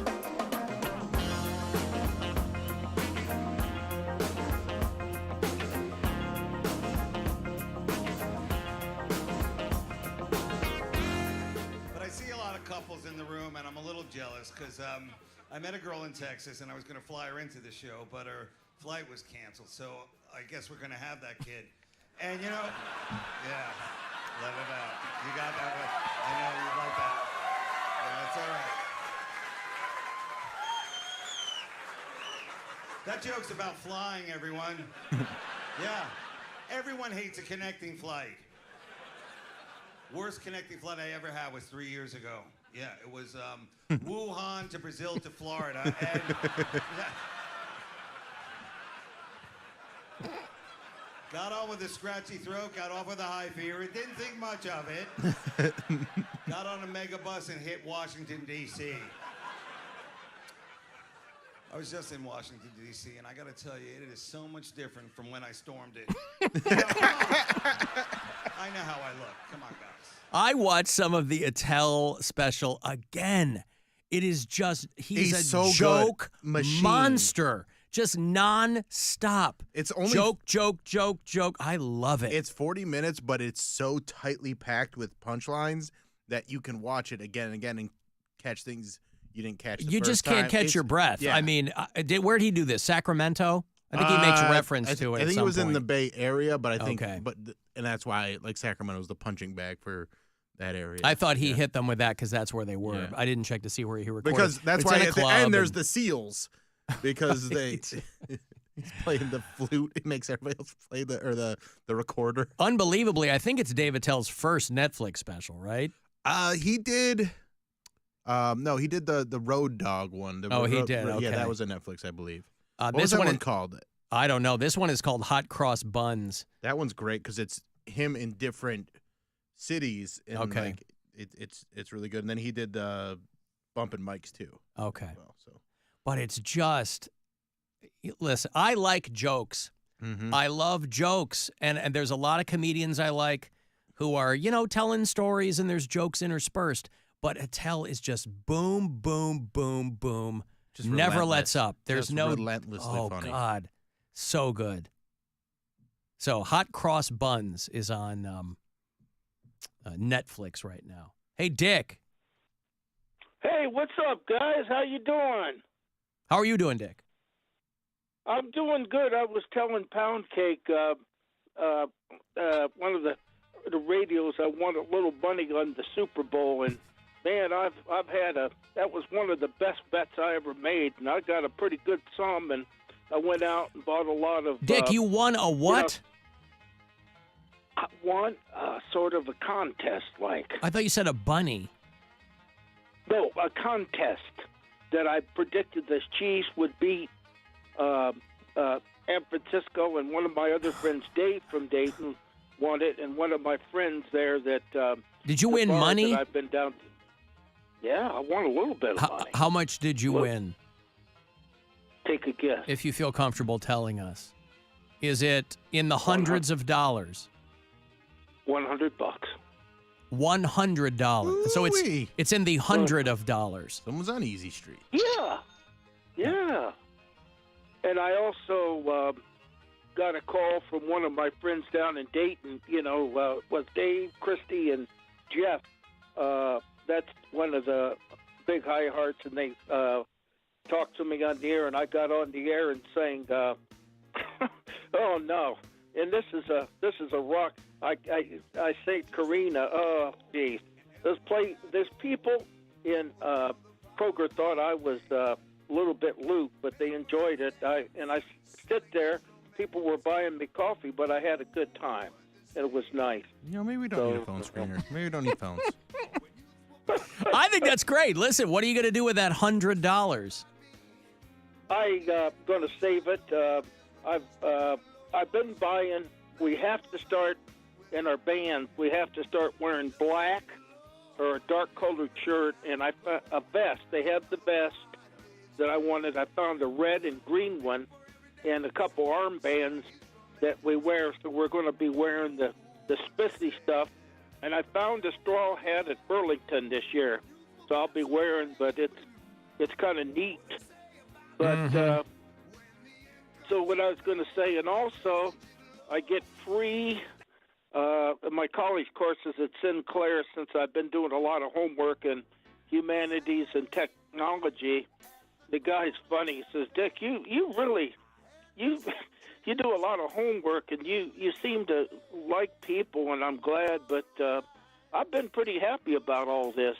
But I think I should send you guys some nice stuff, too, for what you let me on the air, but say hello to Mary. But I just wanted to say life is good with me, buddy."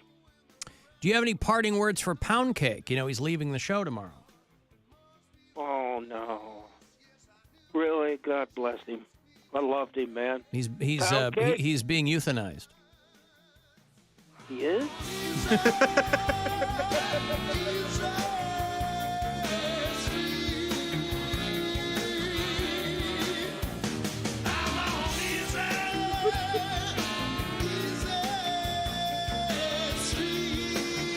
Yeah, he's taking the coward's way out, Dick. Well, who's going to be who's going to produce now? Well, I'm the producer. He's my phone screener. That's the... Yeah, who's going to get for phone screener? Well, what are you doing afternoons between 2 and 6:30? Vito. I'd love to come up. I would. I really would. I don't know much about it, but as much as I heard talk to me about this, even my friend Jeff and Christy, and you guys, I'd love to be a phone screener. Of course, I could play as a musician, couldn't I? How would you answer my phones? Give me an example of your expertise in that area.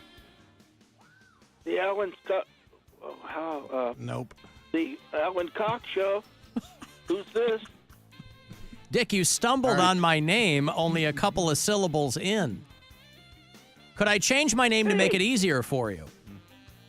Ladies and gentlemen, this is the Alan Cox Show on 100.7. Can I help you, sir?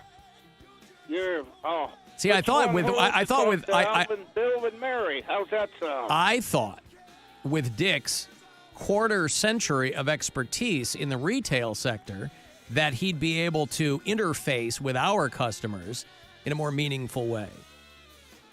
Really? But, it's nice, all of you, No, Bill I get came, it. Mary came. Yeah. It's so cool, I've never, I still talk to people about Mary, and 107, I was telling Jeff and Christy.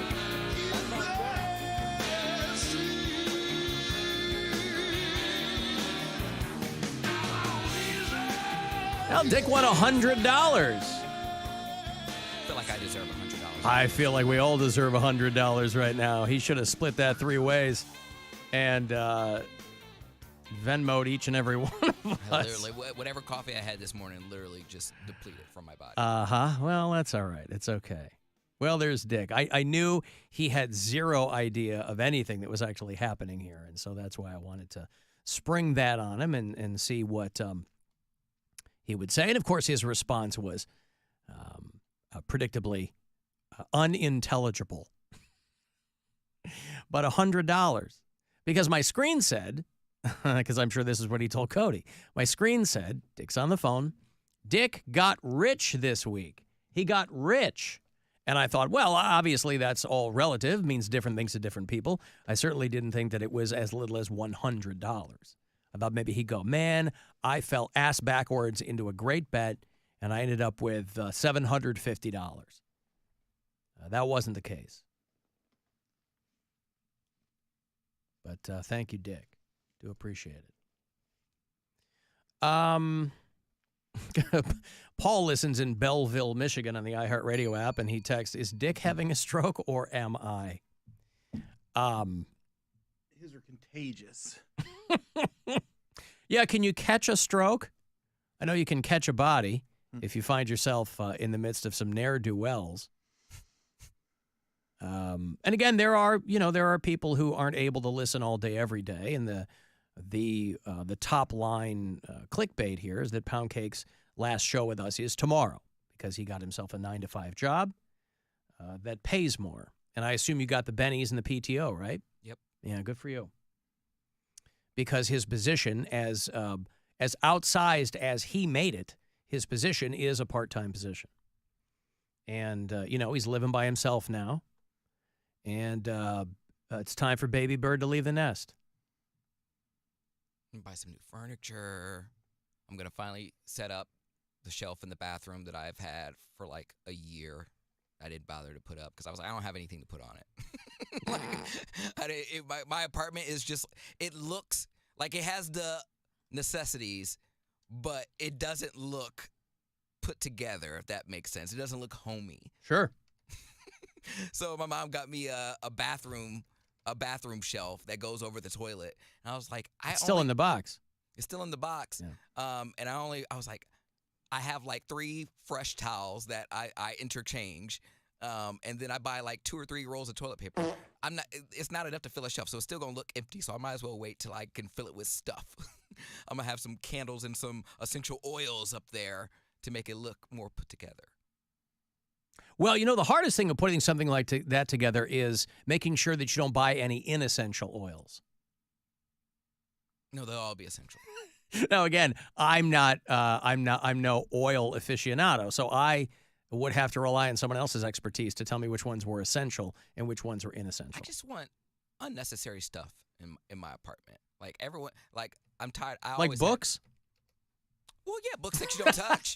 Yeah, absolutely. You want books for show. You mean to tell me that all the people that have a bookshelf in their house that have books on it, you mean to tell me they've read every one of those books? I've read all the books in my house that are mine. You, but you're not a normal person. How am I not a normal person? You're not the average person. I'm sure there are people that have way more books than I do. My mom had a bookshelf, and this is my mother. I love her.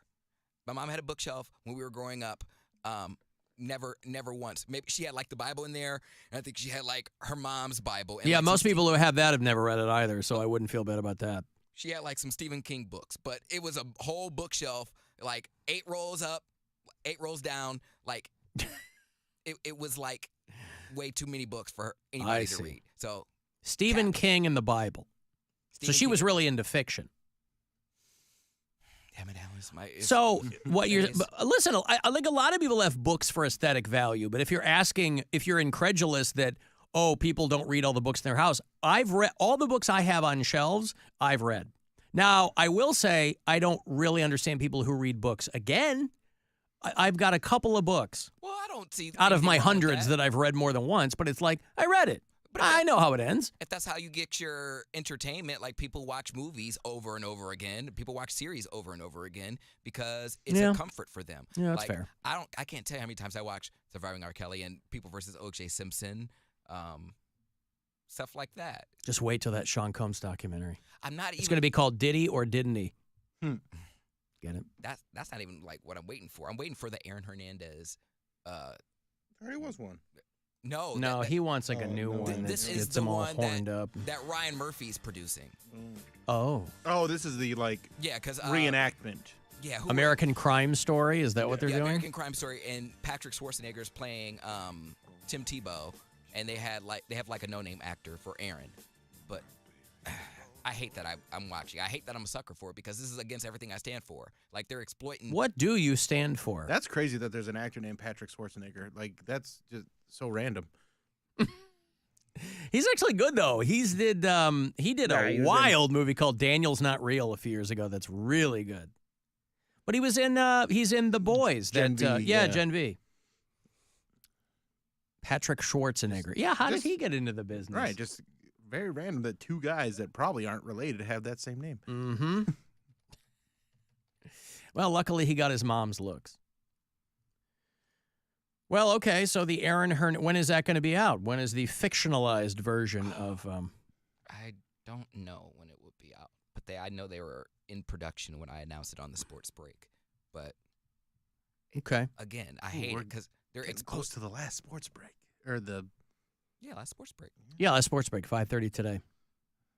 I love kids who are lauded as entrepreneurs, even though they have rich parents, and so plenty of startup cash. Like Patrick Schwarzenegger's story is, at 15, he started a clothing line. Oh, did he?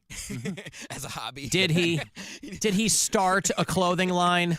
I called my mom's agent. Yeah. His mom's one of the Kennedys, and his dad's Arnold Schwarzenegger. Was the governor of California. Yeah, right. A pretty popular one, too. Yeah.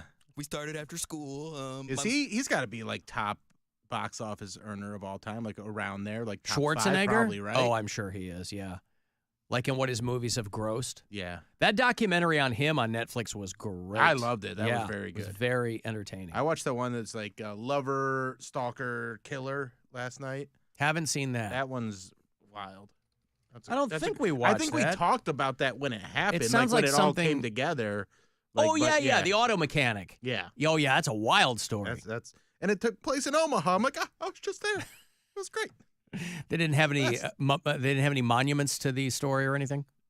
No, a plaque.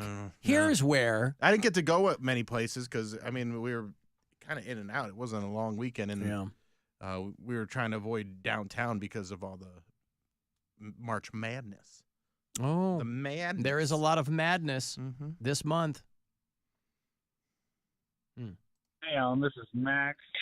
Calling because you guys were talking about inappropriate school assignments for have to do with slavery. I remember going to Catholic school, and I was in 8th grade, and we went to Hale Farm in Bath, Ohio, and we went on an experience, a slave experience. We were sold, escaped, and we had the full slave experience. We were actually put up on a chopping block, and they inspected our hands for calluses to see which slaves we would keep. And these were all 8th graders, mind you. And wouldn't you know it, the only black kid in our class got picked to be a slave and sold. I don't believe that. This is interesting because this was like 2002. Wasn't that long ago? I don't think that kind of thing would fly nowadays, but Catholic school is crazy. Love me, love you, hate some people, hate the show. Bye. I mean, I don't know. I doubt he's making that up, but I just never understand the thought process behind those. All a black mom has to do is complain and sue the school for racism. Like even back then, they would sue for something like that, like purpose. Maybe she did. Like that's like overt. I mean, that's not part racism. of his story, but maybe she did. And I went to Hell Farm too. But like I don't remember that slave experience. I was going to say the slave experience. I mean, I don't remember that. Parochial schools it was like the Wild West. They were doing whatever the hell they wanted to do. But I went to Catholic school, K through 12, and we never did anything even close to that. The slave experience. Yeah, what the hell does that mean? But again, he was referring to a story we were talking about where those parents said their 5-year-old brought an assignment home that said, which kid, slave auction. I'm like, why is that still a thing? I don't understand how anybody would come. You've missed a lot of other lesson plans when you're setting up the field trip. What is Hale Farms? This is a regular field trip place? Yeah, this is like a farm where they have a bunch of reenactors, so they try to make it seem like a farm that would exist in the it's like 1800s or whatever. Trapped in time. Oh, I see. There's like a blacksmith. Like Colonial Williamsburg. Everyone talks with the old-timey accent, and everyone wears a bonnet and skirts down to their ankles. So I guess antebellum South is not what they were focused on then, I guess, with the slave experience. Wow. They do have like the Confederate soldiers there, but again, at Hale Farm? Like I'm looking at videos of like the stuff that they do there. They have the reenactments and stuff. Oh, okay. I don't know. But I don't remember any like war reenactment stuff. I just remember it was more like day-to-day life kind of thing, like milking cows and making butter and stuff like that. It just seems and then as though blacksmith was always the highlight because it's hot metal. Yeah, it just seems as though that would be a far too obvious thing. They're not going to pull out the black. They're going to at least make it seem like, oh, we're not singling out the black person. We want everyone to feel like they're a slave in this reenactment. Like, you know, I At the very least, you want some like local Sydney Sweeney looking girl churning butter. Noise. I'm gonna break, and when we get back, I'll have those Autorama tickets for you. That starts next weekend, first weekend in April. I'll have 4 tickets for you. The Autorama crowd pleaser out there at the IX Center. 35192. Send me a text for anything there, and we'll be back. This is the Alan Cox Show. Everywhere on our free iHeartRadio app or whatever smart device you have. Just tell it to play the Alan Cox Show on iHeartRadio. Monday, April 1st, our iHeartRadio Music Awards are coming back live on Fox. Celebrating the music and artists you've loved on iHeartRadio over the past year and giving you an exclusive first look at the biggest new songs coming in the summer of 24. Witness music history. iHeart Innovator Award recipient, Beyonce. iHeart Icon Award recipient, Cher. And performances by Justin Timberlake, Green Day. You have the TLC, Jelly Roll. Lainey Wilson, Tate McRae. and your host, Ludacris. Our 2024 iHeartRadio Music Awards, Monday, April 1st. Watch on Fox starting at 8 p.m. and listen on the free iHeartRadio app. Tesla of Travel Last is a proud partner of the iHeartRadio Music Awards, a celebration of artists and the fans who got them there. The fans who make the music truly come alive through their energy and positive vibes. To the fans that make live music possible, we salute you. From the Mr. Hero I crave the hero. Weather Center. WMMS weather. Tonight, decreasing clouds, low of 31. Tomorrow, sunny, high 49. Sunny again Friday with a high of 51. This report is sponsored by Conrad's Tire Express and Total Car Care. It's the Tire Madness sale at Conrad's. Get up to $375 off 4 select Goodyear tires, including the popular Weather Ready. Perfect for Cleveland weather. Blue Falls and Conrad's, keeping your car clean and safe on the road. Conrad's. Keep on driving with Valley Motor City. Hey guys, Sansbury here with the weather warming up and the weekend not all that far off. That's when we get the time to ourselves to do what we want. Maybe head out to the lake, pull some fish into the boat.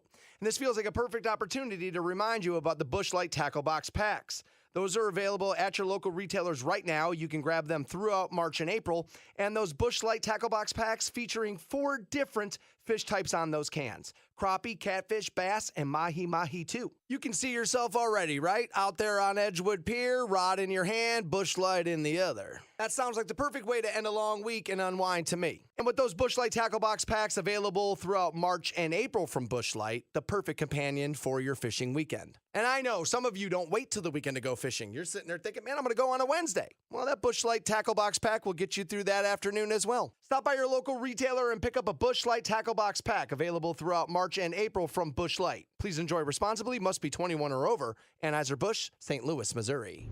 This is your Wednesday Sports Minute, brought to you by BetMGM, the king of sportsbooks. The Sweet 16 of the NCAA tournament tips off tomorrow night with 4 games. In the East region, the number 1 seed UConn takes on the 5 seed San Diego State. They are a 10.5-point favorite. Iowa State, a 2 seed, battles Illinois, the 3 seed. 2 evenly matched teams. The line reflects that. Iowa State only a 1.5-point favorite. In the West region, in Los Angeles, Arizona, the 2 seed, takes on Clemson, the 6 seed. The Wildcats, a 7.5-point favorite. North Carolina, the number 1 seed in that region, they'll go up against Alabama. Over under total points, 173.5. Expect a high-scoring game. It's a Sweet 16 tipping off tomorrow. Signature bets, single game parlays, build your own parlays. Lots of ways to take action. BetMGM is the king of sportsbooks. Download the app today and use code MINUTE. BetMGM and GameSense remind you to have fun and play responsibly. BetMGM.com for terms and conditions. 21 plus to wager. Gambling problem? Call 1-800-GAMBLER. Wings are here. Oh, from? No, I'd never order from anymore. Popeyes now has wings in 5 flavors. Ghost pepper, roasted garlic parmesan, sweet and spicy, signature hot, and honey barbecue. Marinated in Louisiana spices, hand battered and flipped. Makes no sense they're $5.99 for 6 pieces. Taste them. Crunchy outside. And juicy inside. Consider me a convert. That's the most romantic thing you've said to me all month. We don't make sense. We make chicken. Love that chicken from Popeyes. Price may vary. Your afternoon drive is brought to you by the Ken Ganley Auto Group, Ohio's #1 automotive retailer. Without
But the 420 date, same frontwards as backwards, bro.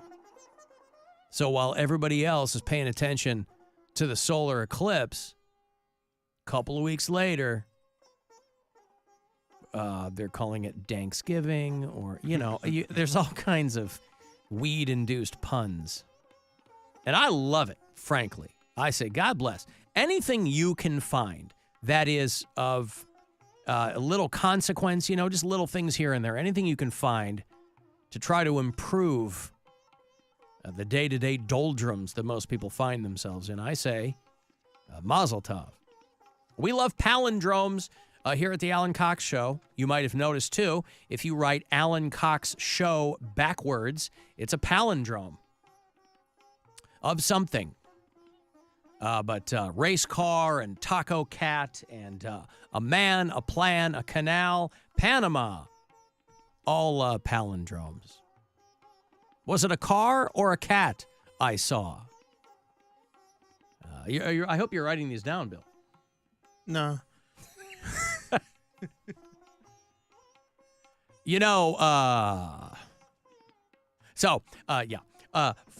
2024 is very exciting. Of course, there will be 11 palindrome dates in the month of April, and your promo code for the month of April is cashew.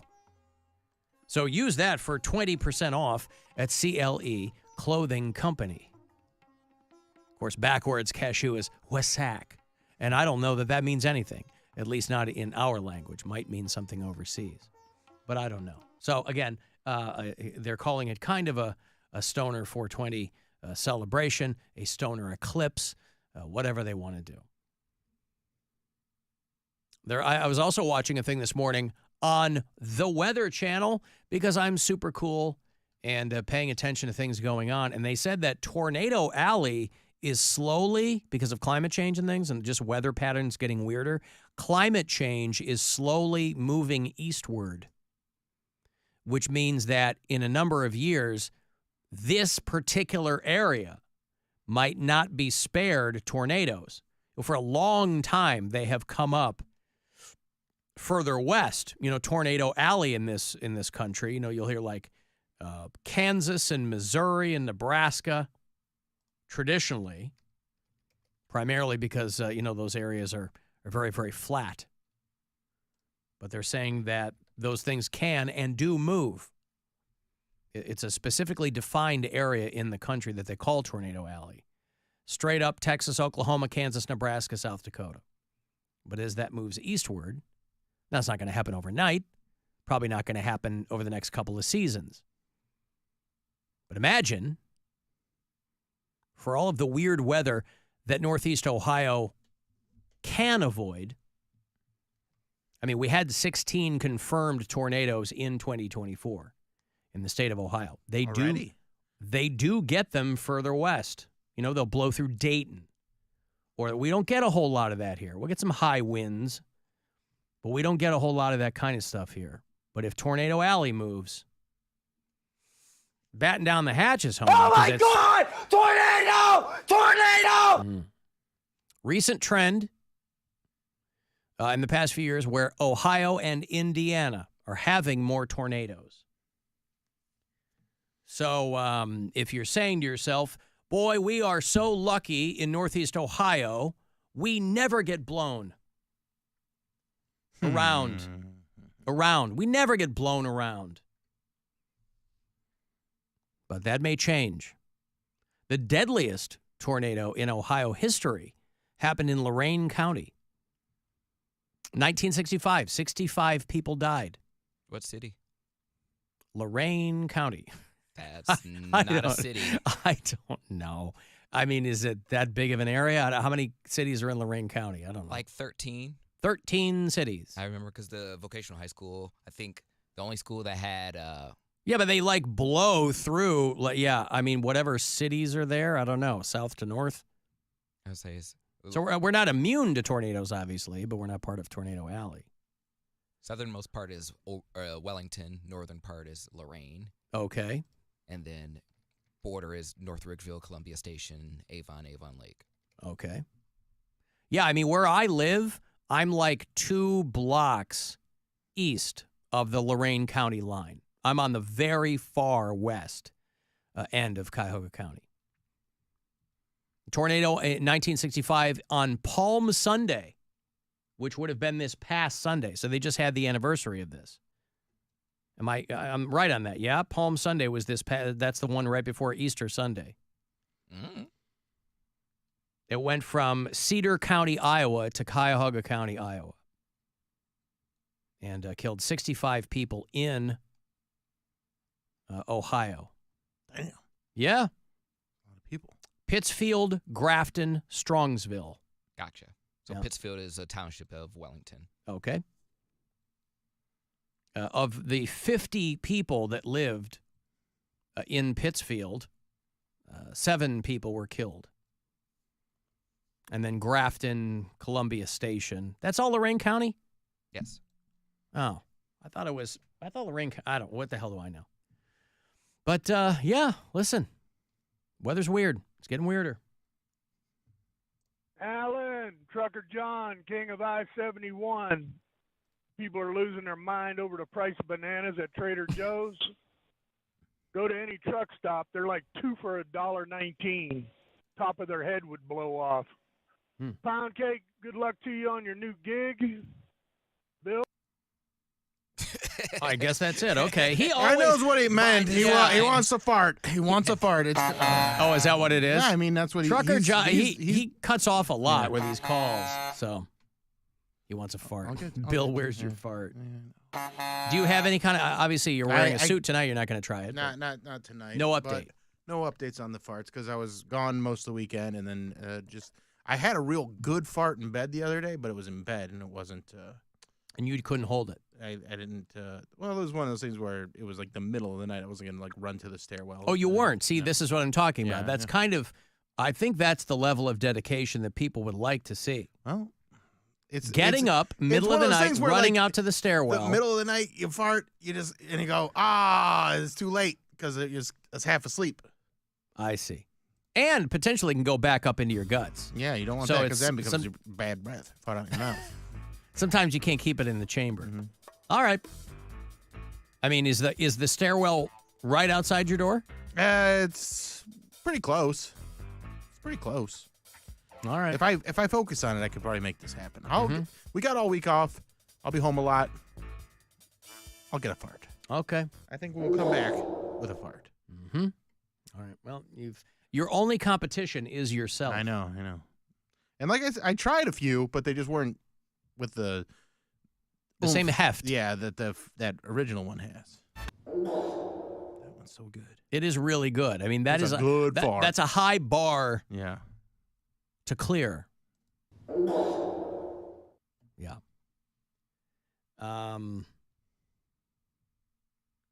iHeartRadio app. If you listen to us from out of state, I like to know where people are. So let me know. Austin is in Houston. Justin's in Phoenix. Scott listens in York, Maine. Jennifer's in Fort Worth, Texas.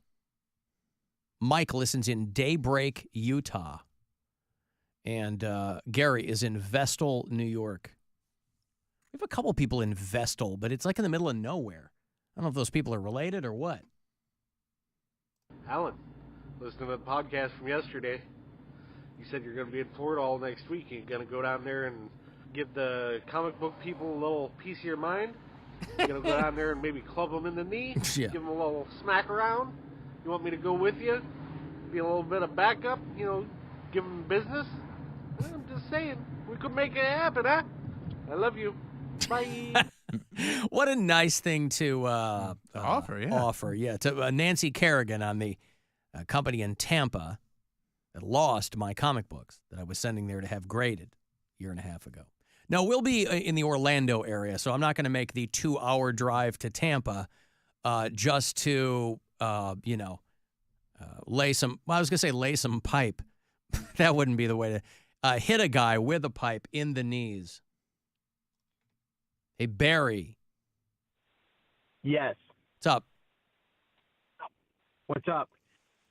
You called, or you were saying the deadliest tornado in Lorain County was in 65. Mm. Correct? That's what I was reading. Yeah.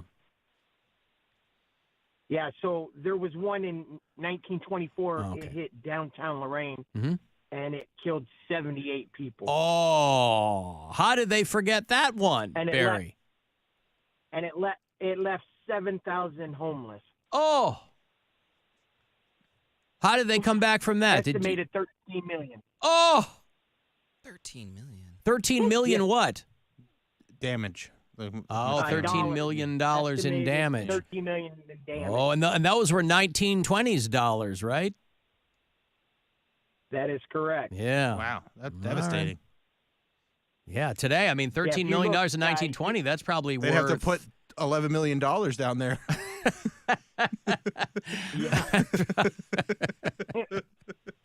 I do believe Lorain never made it back. Oh, you think? Oh, boy, the money's just flying through the air. Yeah, okay. Oh, well, my God! Thank you, Barry. Tornado! I appreciate the information there. Thank you so much. Getting me hip to... Yeah, I'm not a historian of Lorain County. I just read something that... How dare you not know something from 1928? Well, no, I don't. I mean, I'm appreciative of the information. I don't know. I'm, almost. I'm just reading what they wrote. 4 years away from 100 years ago. Yeah. Like. Well, but I wonder what $13 million is in 2024 money. That's got to be. Let me do some quick math here. Probably like You don't got math computer sounds? Huh? You don't got math computer sounds? I mean, I can't turn it on all the time. I mean, I do, but okay, so 1920 something, $13 million in damage, 73 people killed. In what this says, hold on, let me get this readout here. In 2024 dollars, adjusted for inflation, cost of living, insurance, $13 million in 1920 something. Oh my God, $465 billion in 2024 dollars. Wow, bit of a jump there. $465 billion. Speaking of Tampa, I'm not going to be in Tampa. We'll be farther north. But I did, one of our Tampa bureau chiefs sent me the story about a community down there that is rehabilitating a fat gator. There was a big old fat chonky boy living behind the Coca-Cola. This is how life in Florida is. There's just gators living behind buildings, and people in the neighborhood have to tell their kids, hey, don't get near the gator because it's just lying back there and other people are throwing it food. And it got really, really fat. And so some people came and grabbed it and are trying to get it skinny again. A story about an alligator in Temple Terrace that was making neighbors a little nervous.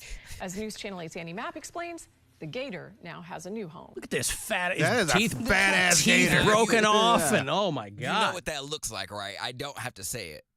The mouth of the gator? No, just the neck. Like it looks like it goes in like a turtle. Oh, God. A gator that was living near the old Coca-Cola facility off Fowler Avenue has been relocated to Croc Encounters. This is less than 15 minutes away from his old home. Leaders here tell me their first goal is getting the gator on a diet. That's a little heavy for that animal. He's a 9-foot, over 400-pound gator. Look at that big fat boy. That is a fat gator. I like it. Terrace residents nicknamed Coca-Cola. A trapper relocated him to Croc Encounters on Friday, a day following our story. Why would a gator preserve be called Croc Encounters? Maybe everybody wears the shoes? Oh, I don't know. The trapper caught the alligator and brought him over. It really isn't far away, probably 3-4 miles away. Croc Encounters director John Panner says he was getting calls from concerned residents. They wanted the gator out of the neighborhood due to a damaged fin. Look at that. It's just lying on the dirt, and it's like, blah. More Funyuns. I wonder how fast it can still move. This 400 pounds, it ain't moving at all. Look at it there. Move somewhat quickly. Yes, so they do, but not this one. That's what I'm saying. I wonder, at this point, he's just a pet. He's not even vicious. In the retention pond area where the gator was living. All the kids know there's a gator there. Don't feed them. Don't mess with them. I don't even allow them over here. I just hope nobody don't, jump the fence or it don't come out and somebody get attacked. Neighbors we Look at that thing spoke crawl. with say some residents Yeah, were it's a feeding the slow gator. mover. One Yeah. woman told me off camera she was feeding him lunch meat. Now Coca-Cola One woman told me off camera that she was feeding him lunch meat. Oh, God. Just people walking by throwing food at a random alligator in Florida. is on a diet. All of our alligators get a mix of pelleted diet. There's a diet made by Missouri. That's the Purina company. That's made just for alligators and crocodiles. We feed a lot of that. We also feed fish. We also feed chicken. So we'll do that on a regular basis. And hopefully with time, he'll slender down a little bit. Croc Encounters is open 7 days a week for people who want to visit Coca-Cola. Holy They must also have cow. crocodiles there for it to be called Croc Encounters. They must, yes. Yeah. But wow, a That can't be 400-pound chunky boy that's just in the neighborhood. So no, I ain't going down there. Ooh. Boy, I'll tell you what, if people who are active in the stock market, you might never really think about it because you just associate a company like Purina with dog and cat food, with domestic animal food. But they're making croc pellets. Maybe invest in that company, boy. Feed you later, alligator. Hey, want some extra lunch meat? I'm not making any sandwiches for today. Here's a full loaf of bread and some Dietz and Watson honey breast turkey. I have a question. I don't know if you can answer though, but Boy, I hope I can't. how many like alligator crocodile attacks are there down there in Florida? Like, do people die on a regular basis? Because they what? Math noises. Oh, it's just very casual. Like they Oh, for what period of time? I need to put the data in. a year. Let's say last year. Croc attacks in a year? For alligators, either one.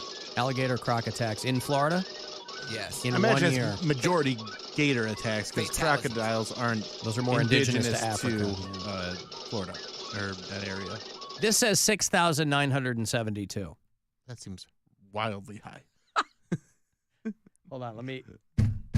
My math computer. Oh. Oh, yeah, 17. So, Okay. it was off a little bit. I'm sorry. Wow, only in the whole state of Florida. Yeah. Mm-hmm. So people don't die that often from them. So they're No, like, oh, it's just a No, gator. a lot of people, in fact, Alligator. they don't even die. They crawl in and live inside there. And then they use the alligator as a costume, and then they can steal other people's stuff. Mm-hmm. If you learn to sing, they do a Lyle Crocodile cosplay thing, and it's very popular. There's a lot of those dinner theaters in the Glades, and we make a good living. I got a break. You want to send a text? 35192, AlanCoxShow.com for everything else, and we'll be back. The Alan Cox Show on 100.7 WMMS. And everywhere you go on our free iHeartRadio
657-881-007 or 1-800-348-1007.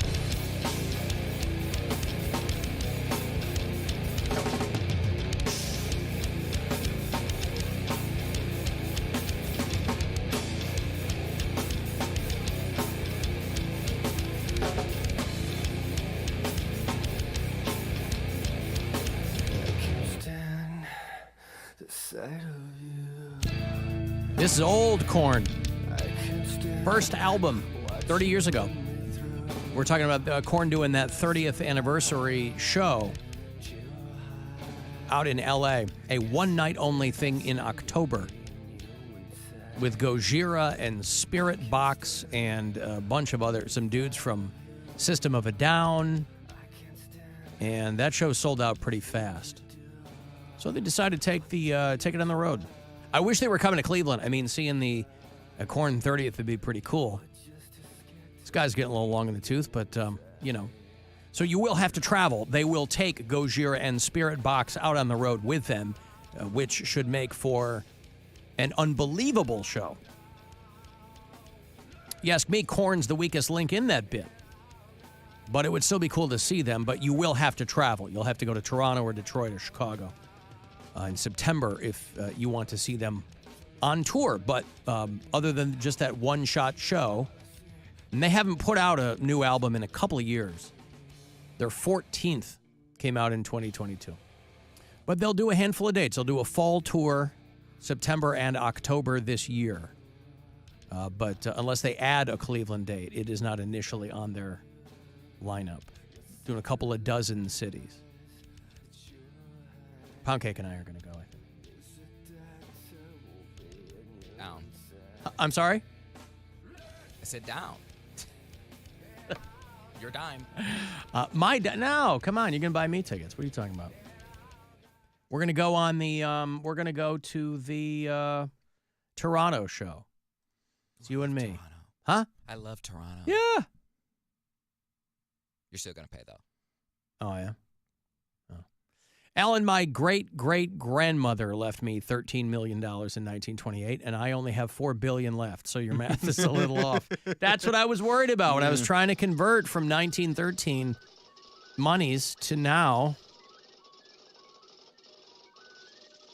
Resident Alan Cox Show Storm Chaser texted me. Tornado Alley doesn't get so many tornadoes because it's flat, but because it's perfectly situated between warm, moist air in the Gulf. Yeah. Right amount of wet. The Gulf of Mexico. I should be very clear on that. There are so many gulfs. Hot, dry air, the desert Southwest, and cold air. Yeah, okay, that makes perfect sense. I imagine that it being flat doesn't hurt, by the way, but yeah. So it's not like Ohio is immune to tornadoes, but I think the point of what I was watching this morning is they were talking about how the Tornado Alley may slowly shift eastward.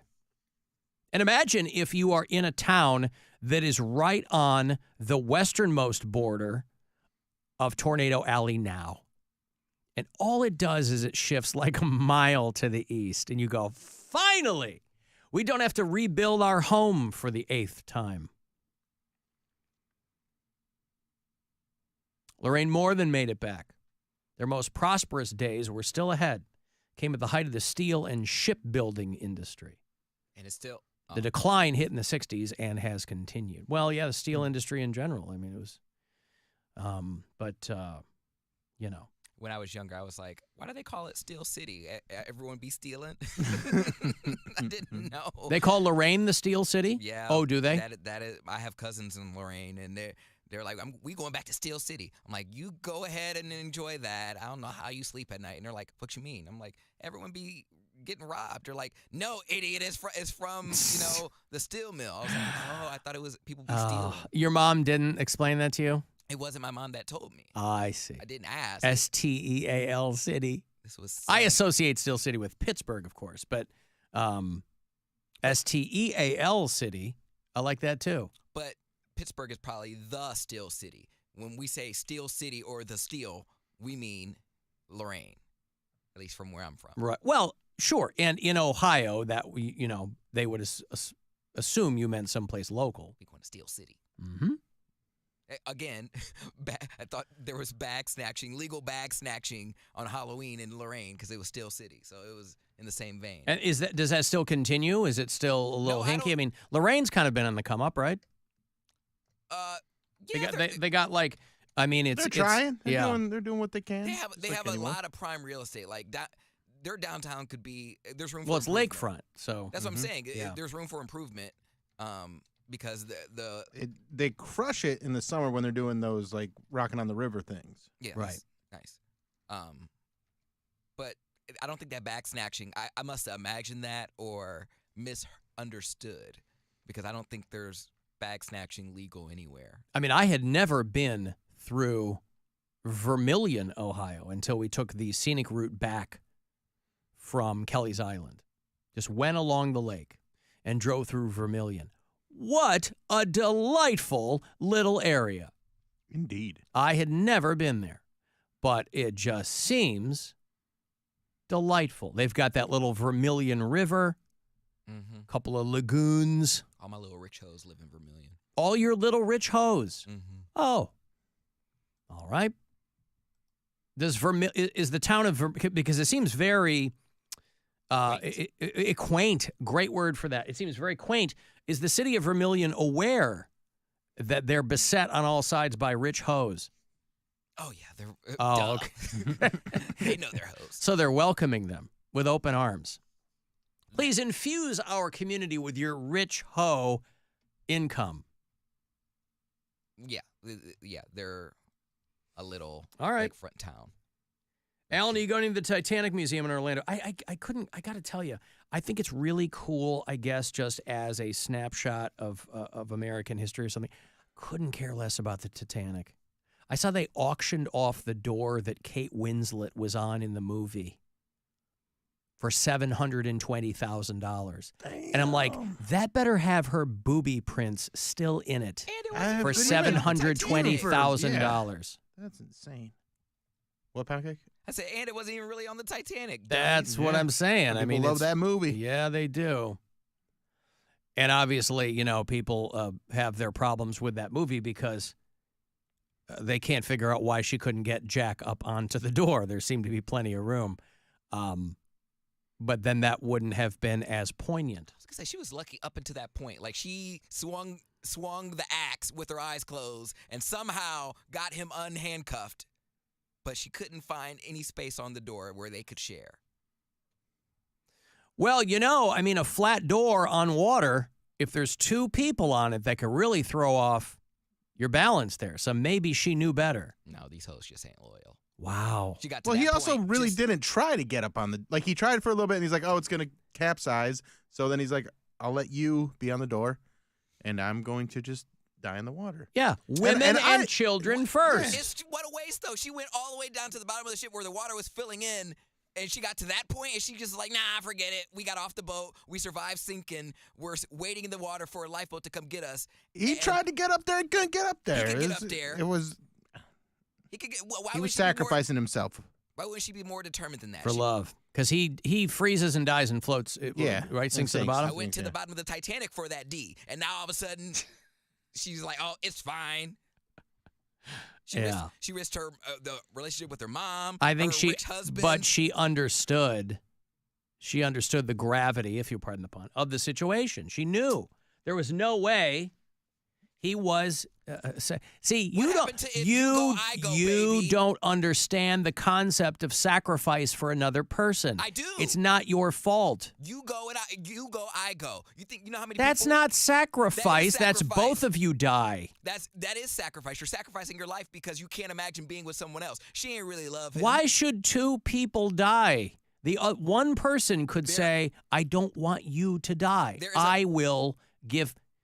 It's not your fault. You don't everything's transactional. You don't understand the concept of sacrifice for another person. Do. There is a famous real story about the Titanic about a couple that were on the boat and they were calling women and children first, and they had been married 30, 40-something years. The wife said, I won't be needing this. Get the kids on the boat. And she gave her life jacket to her nanny or whoever it was, and she was like, go on, take care of my kids. I'm going to stay with my husband. That's a down Because bitch. they were old. They'd been married for 40 years. Okay, so Of course, back in Titanic days, you could be married 40 years and just be 48, but... No, so she already imagined, just like by the time I'm gone, y'all already thinking about filling a new phone screener. That's exactly what Kate Winslet was doing. She was already imagining her new boo. She's like, when I get off this raft, when I get off this door, I'm going to have me sitting courtside with a bae. She was already But thinking about his also, replacement. but she had no guarantees that she would live, that she could have died on that door. She could have frozen. She could have sunk. So wouldn't she want to die in the arms of her one true love? But why do two people need to die? If it's, listen, he said, I don't want you to die. Think about the trauma. Poundcake, I don't have any more room for you on my door. All right. I'm like, I don't want to go. I don't want to live without you. That used to mean something. I don't want to live without you. If you go, I go. Right. So it's not, we might That see used this to mean situation out. something. I'm saying we might survive the situation together. If we don't, then it was meant to be. We're meant to die together. All right. And so I don't understand how that's transactional because you're getting nothing out of the matter. You're sacrificing your life because you can't imagine your life. Your life doesn't mean anything without your other half. Can you live with other half? But it will.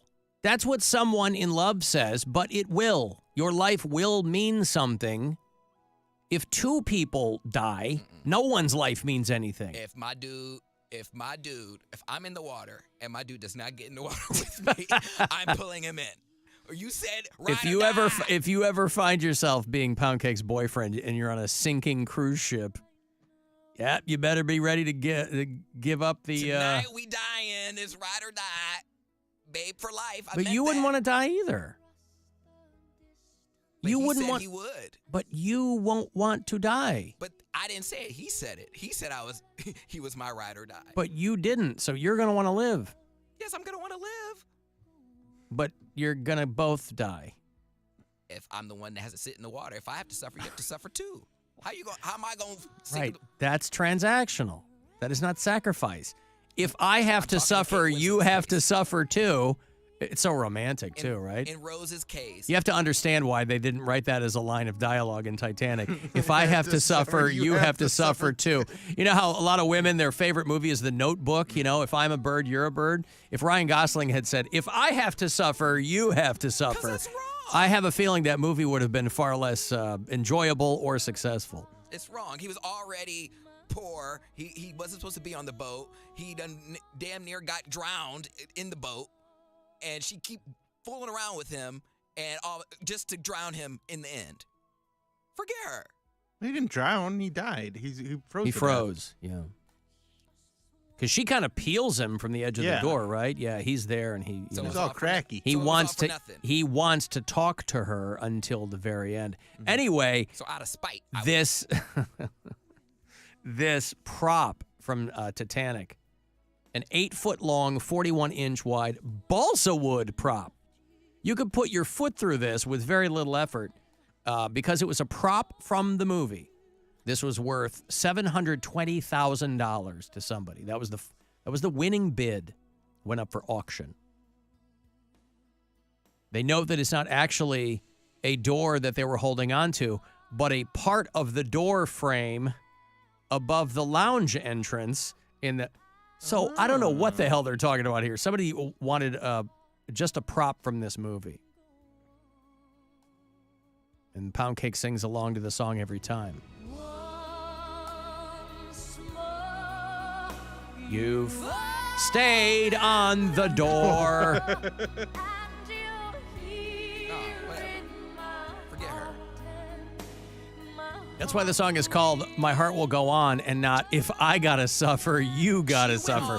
Imagine if and Celine Dion performing the theme from Titanic, If I Suffer, You Gotta Suffer. When the sun shines, we shine together. Told you we'll always be together forever or something like that. Rihanna said that. That's when both people are alive. Yeah, but no one wants, when you love somebody, you would suffer so they don't have to. You don't go, yes. Well, if I'm going to suffer, I want you to suffer. A down bitch wants to. I shouldn't have to ask. A down bitch if I wants have to. Ask, then you don't want it bad enough. You know why people want to?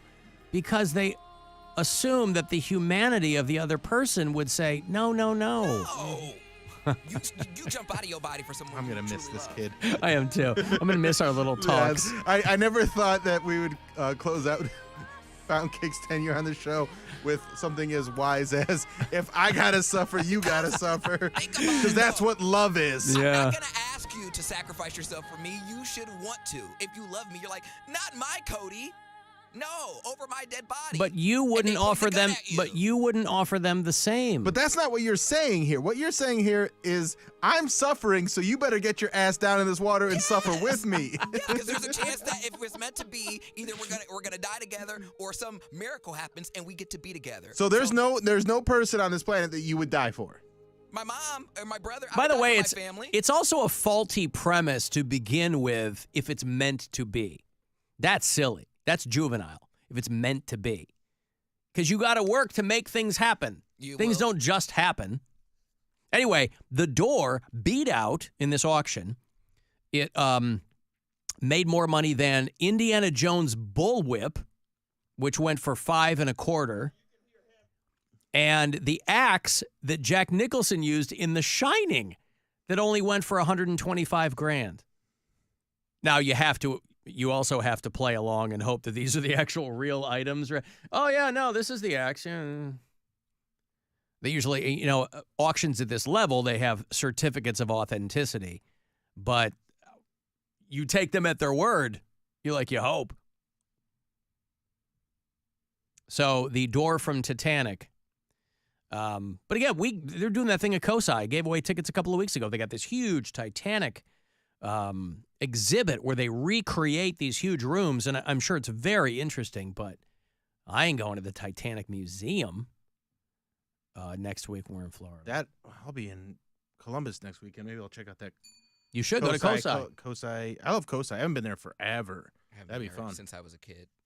Yeah, it's been I think I took my kids when they were little, but that was a while ago. I haven't been since that dumb iHeart Talent Forum we went to years ago. Oh, yeah. You there for that? Remember that? No, I wasn't there for that. Oh, God. What was it? A talent forum? Yeah, they had this big talent forum where all of their talent from not all, Pittsburgh apparently. and Cleveland, and I was still on in Detroit. I was doing the Detroit morning show and here, and so I had to talk about both. And I got to catch up with some of my old cronies from Pittsburgh, so that was fun. But there were a couple people that also weren't happy to see me, so it was just weird. But that was the last time I was at COSI. Hey, Duke. Hey, Alan, have you ever been to the Werther Museum in Dover or New Philadelphia? Like Werther's Originals? No. Ernst Moody Werther was the world's greatest wood carver. Oh. And there's a museum that contains his work, and by God, son, go down there and see that. It's freaking amazing. Okay. This guy was brilliant. All right. Third grade education, go see it. I'll take it under advisement. That's not why I called here. Money's not, we're all not in high cotton. Some of us seniors are, going month to month here. Yeah. But my buddy Clark gave me a money-saving tip that hopefully saves some of your listeners some money. He called his doctor up, and he says, Doc, do you mind if me and my partner come in and we make love in front of you and make sure everything's all right? And the doctor says, well, that's an unusual request, but, you're getting up in age. I'll listen. So they go in and they have sex in front of the doctor, and doctor says, man, I see no problem at all. You're both pretty healthy. Your blood pressure looks good. Go at it. Well, another month goes by, and the guy calls the doctor up again. He says, Doc, do you mind if we come into your office and make love? And the doctor says, well, you've done this already, and I didn't see any problem. But all right, if you want, just to make sure. And the couple comes back in again, and they do it in the office in front of the doctor. And the doctor says that your blood pressure is good, your heart rate's fine. I see no problem. Well, a month later goes by, and that guy calls him again. The doctor holds him up. He says, listen, what's the deal here? This is something's going on. The guy says, well, to be honest with you, Doc, we can't go to her house because her husband might show up. It can't go to my house because my wife is there. The hotel's $130. You charge me $110, and Medicare picks up $60. Oh, boy. Duke, you've done it again. There we go. All right. Thank you, pal. Thank you, buddy. Oh, there's Duke out there in lovely and bucolic Bay Village, Ohio. All right, the final Poundcake Sports Break is on the way at 5:30. I assume he's got a real barn burner planned, so we will get to that. I will also have those Queensryche tickets for you. They are doing a thing at the House of Blues next month with Armored Saint. So if you want to pick that up, I'll have a couple of tickets for you when we get back. The Alan Cox Show. On our free iHeartRadio app and your favorite smart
Armored Saint, John Bush and Armored Saint, and Queensryche. I don't know if there's a third band on this.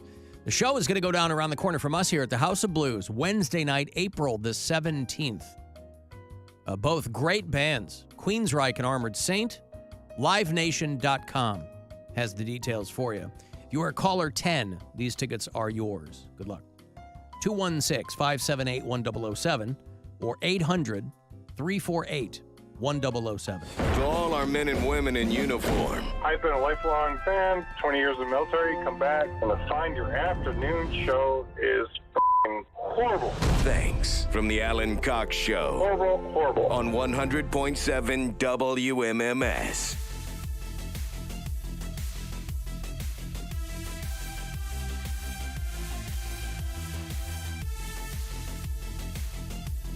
Got the very last Poundcake sports break minutes away here.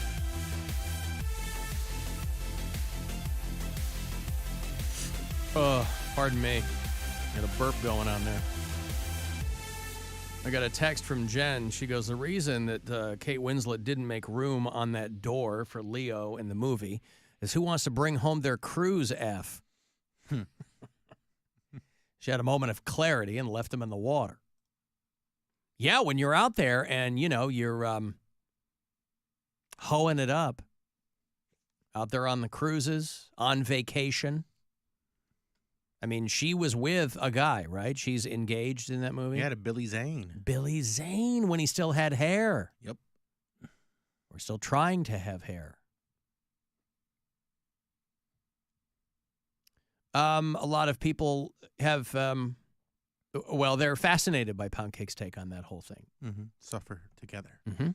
Nah, y'all just trying to escape responsibility. Y'all don't want to die for your significant other. No. We all are willing to die for our significant other. You want your other. We don't require them to die as well. Yes. The whole point of we don't go, oh, if I'm going to die, you better die too. You better get in this water with me. You should want to die. If your significant other is dying. Why are you telling people what they should want to do? See, this is the problem. People in relationships telling other people what they should want to do. The only reason you say you should want to do this is because that's what you want. I want you to want to I die. want you to want me. Alan, here's the dialogue between Cody's boyfriend. I'll take a bullet for you, Cody. For us, Cody. Okay. Yeah, so if they... Pretty good summation. If they want to die for you, you're like, that's good. Is the death avoidable? They're taking a bullet for you. Is the death avoidable? But how did... What does that have to do with it? Someone shot at you and they jumped in front of you. But I need context.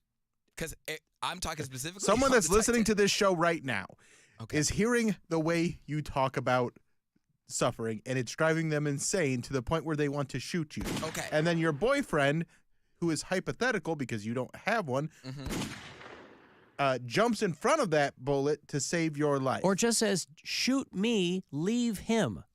Okay. You wouldn't say, kill us both. He'd say, no, shoot me, I love you, Cody. Don't harm Cody. Right. And you'd say, okay. But if it was the other way around and they're going to shoot your boyfriend, you're going... Wait, kill us both. Is that what you're trying to say? No. Live on and be happy without me? Because you're not going to jump. You're not going to jump in front of that bullet for that guy. No. He'd be like, let me get out of the way. Are they spraying the car down? No, they're shooting one person, and you have the opportunity in a split-second decision to stop that from happening by jumping in front of him and taking the bullet, but you wouldn't do that. Well, they're only shooting one bullet. They're not shooting two. By the way, this is all speculation because he's never met a person that he would feel differently about, right? If that happened, his mind would potentially change immediately. He'd go, oh my God, what was I thinking? Of course I would do this for you. Shoot me instead. Please don't hurt Cody. All right, man. Hey, thanks. Bruh, hey, thank you so much. Thank you so much. Listen, man. I can't be getting shit. I got a new job. This is your choice. Fine, get paid. I just want to let you know that this is your choice. You don't have to do this, but thank you. Alan set up Poundcake's perfect date as a going away gift. Throw an old door into the lake and then pull his date off the door into the water. Somebody else said, of course, that Leonardo DiCaprio found out that Kate Winslet was 22 during the filming of the movie, and he felt his character would rather die than be with a woman that old. Hey-oh! That's funny. Say Poundcake's boyfriend saves him by taking a bullet and ends up paralyzed from the waist down. Stephen Canton wants to know if you stay with him and take care of him. You are now his caretaker. You have to be honest and say no. You did it, bitch. I didn't tell you to. You should have wanted to. No, yeah, I would. There was a hot guy in a wheelchair that I said I would date because he was cute. Well, he didn't say he was hot. Just said it was your boyfriend. And you're not just, he's not just in a wheelchair. Like, he needs help. By the way, a hot paralyzed guy is still a paralyzed guy. He's going to get way less hot when you're wiping his ass. And you took a bullet for me? Yeah. Yeah. In the spine. Well, there's people that give a kidney and they don't get nothing for it. Like, but that doesn't paralyze you when you give a kidney. But I'm just saying, am I entitled to you? Man, he's always looking for the exit, isn't he? Yeah, always looking for the exit. He never just takes it as we present it. He's always got to find like a little wiggle room. No, you absolutely can.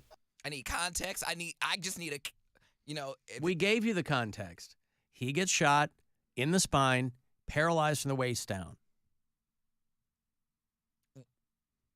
But what was the situation? Did we have a fight before? What does it matter what the situation? Did we have a fight before?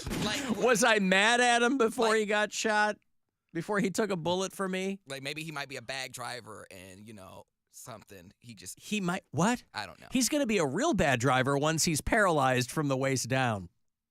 I feel like there's pedals you can operate with your hands and stuff, so paralyzed people can't drive. Yeah, they can. I have a friend that drives he's got a van that's set up for him. I asked a girlfriend one time if she would stay with me if I was paralyzed from the waist up, and she actually thought about it. I'm like, it's a good thing you're hot because you're not too bright.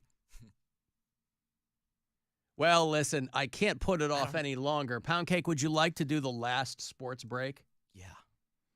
Play ball! This is a Poundcake Sports Break!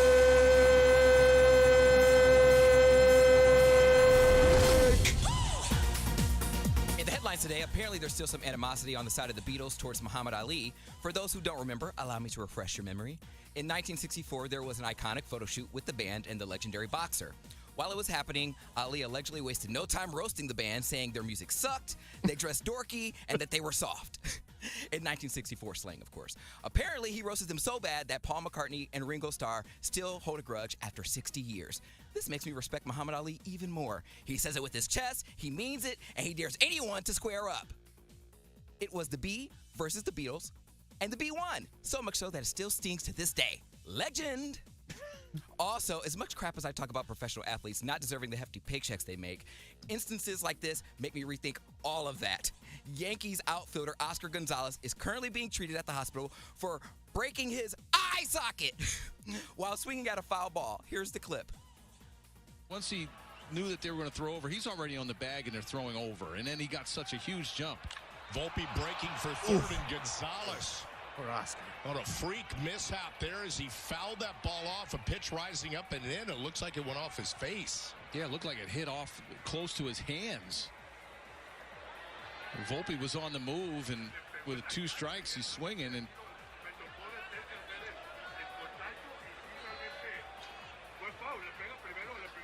so again, Gonzalez down after a pitch riding up and in. Off the barrel of the bat, not the barrel rather, but the handle of the bat. Ugh. Oh, that sucks. I know, so gross. He's a former Guardians player, by the way. Correct. But imagine you wait your entire life to become a New York Yankee only to have to get a Yankee eye out. And lastly, Lastly, former NBA player Matt Barnes had a scary run-in with a home intruder. Instead of calling the police, he decided to take the law into his own hands and attempted to approach the intruder. And he recorded the whole thing. Let's take a look. Well, hold on. Let me scoot up to this. I forgot. Here we go. Whoop, my fault. Hold on. There Here might we be go. some expletives in there. So. Oh, okay.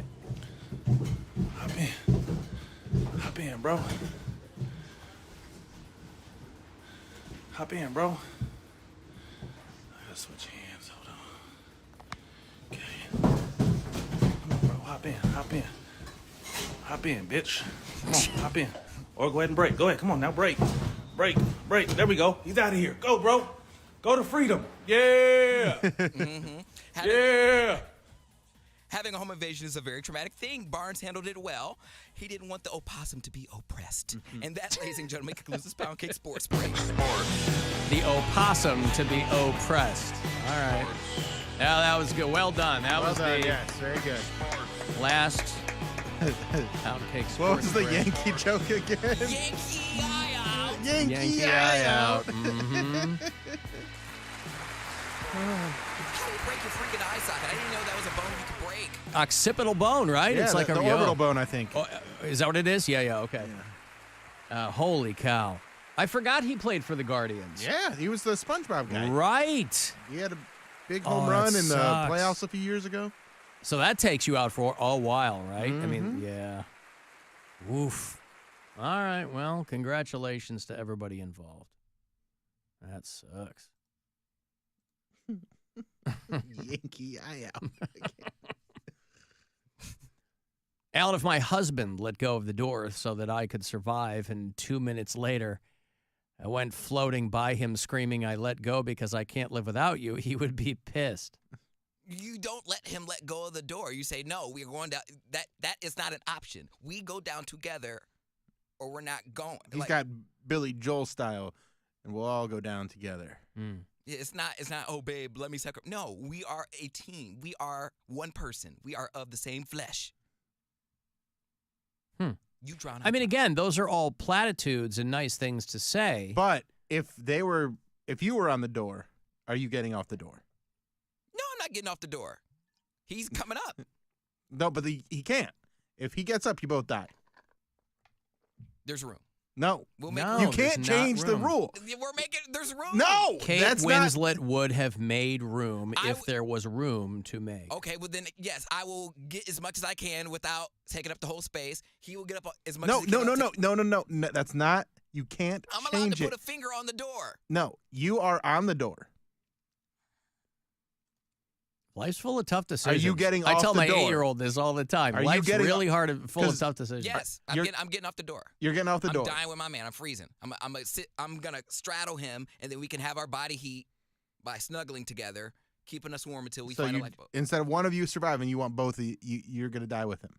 Yes, because Okay, that's my at least man's that. and I can't live without him. Okay, that's at least there's that, because I felt like until we sorted that out, it was always I'll live, but I won't die for him. Because I just don't understand in which scenario there's always an option. Like there's not. There isn't always an option. There's not enough. That's room why on the door. That's why a movie like Titanic stabbed people in the heart. That's why movies of that ilk, these romance, star-crossed lovers, forbidden romance, because they don't have happy endings. Because sometimes there's no good. There's only bad decisions, and that's reflective of life a lot. You have to get a new job because you have no other choice than to get a new job.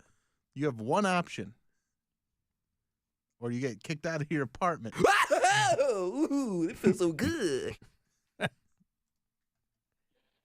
The more I think about it, Poundcake leaving is probably good for everybody, so we don't have his wacko opinions seeping into our brains and becoming ours somehow.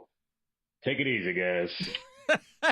See, I like that. It was a backhanded compliment. It can't seep into your brain unless you let it. He was worried. He's the stain on the brain that shall remain. He's worried. That guy's worried about your opinion somehow increasingly making sense to him. That's what he's worried about. He was thinking he won't get off the door for you. But he was. You can't let something sink in unless you let it. Yeah. Like unless there was like a little seed in there already planted. Like, Yeah. bitch. No, if I'm dying, I want her to die too. Like you already What, thinking bitch? that. I didn't put that in your brain. Mm-hmm. You're just letting me access the parts that you normally would not access. Right. The medulla oblongata and such. Well, according to that guy, it's a good thing. He's probably in the minority. That woman who, she's like, somebody's got to feed the kids, and it's not my husband's. That's funny. Mythbusters tested the whole door thing.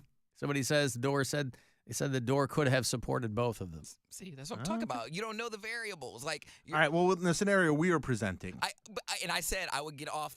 And but did the something Mythbusters in that scenario have somebody that was on the verge of hypothermia that's trying what I'm to climb up on the door? Because that, I feel like if he got on one end and I got on the other end, we can just go half and half. He's half frozen, I'm half frozen. Eiffel Tower the door. But we're gonna do this thing. Like, we're gonna do the best we can.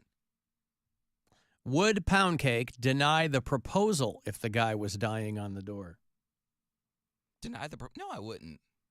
You said you wanted to be proposed to so you could say no. Yeah, but if he's about to die, I don't need to say no. I'm already the heir to his estate. Moving on, homie. I got 5 minutes. Well, the guy on the door isn't the one dying, though, either. I mean, whatever. Alan, to be honest, my dude is way more into me. I'd let him take the bullet. See, that's when you have an imbalance like that. You have no hand, to quote Seinfeld and George Costanza. Have no hand. If your person is way more into you than you are into them. I hope you never find yourself in that door situation. Me neither. Mm-hmm. The Mythbusters thing was they both could have lived had she taken her life vest off and put it under the door to increase the buoyancy. Oh, that's it. I mean, that is a very complex plot point that they probably weren't going to put in Titanic, right? He needs to die to move the story along. This is Escape Room Titanic. And it was and it was all made up, right? Like those weren't real those characters. weren't real characters. Unsinkable Molly Brown and Kathy Bates, like I get that, but these were fictional characters, right? That they developed for this movie. Why haven't they done an escape room? It'd probably be very expensive. What do you mean? Modeled an escape room off of Titanic. The boat's gonna sink. You got to get to a lifeboat. Oh, that would be lit, right? It would. Like obviously simulators, like it wouldn't have the actual water, but they got enough, screens to do that. Make it seem like, oh, that would be really cool. Yeah.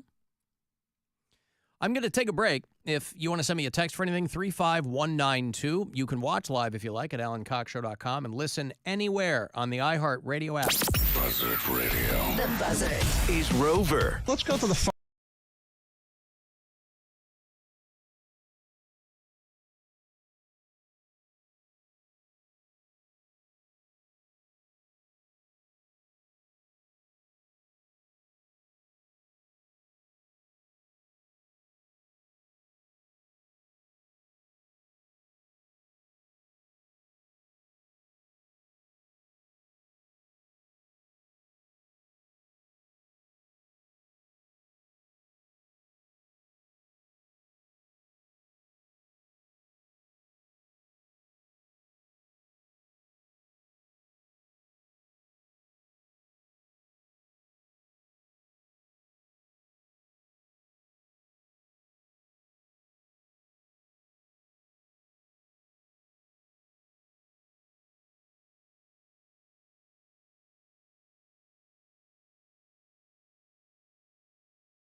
Buzzard. The home of the Buzzard. This is 100.7 WMMS. Cleveland. Our phone operators are standing by with their thumbs up their asses waiting for you to call. So call. Call the Alan Cox Show.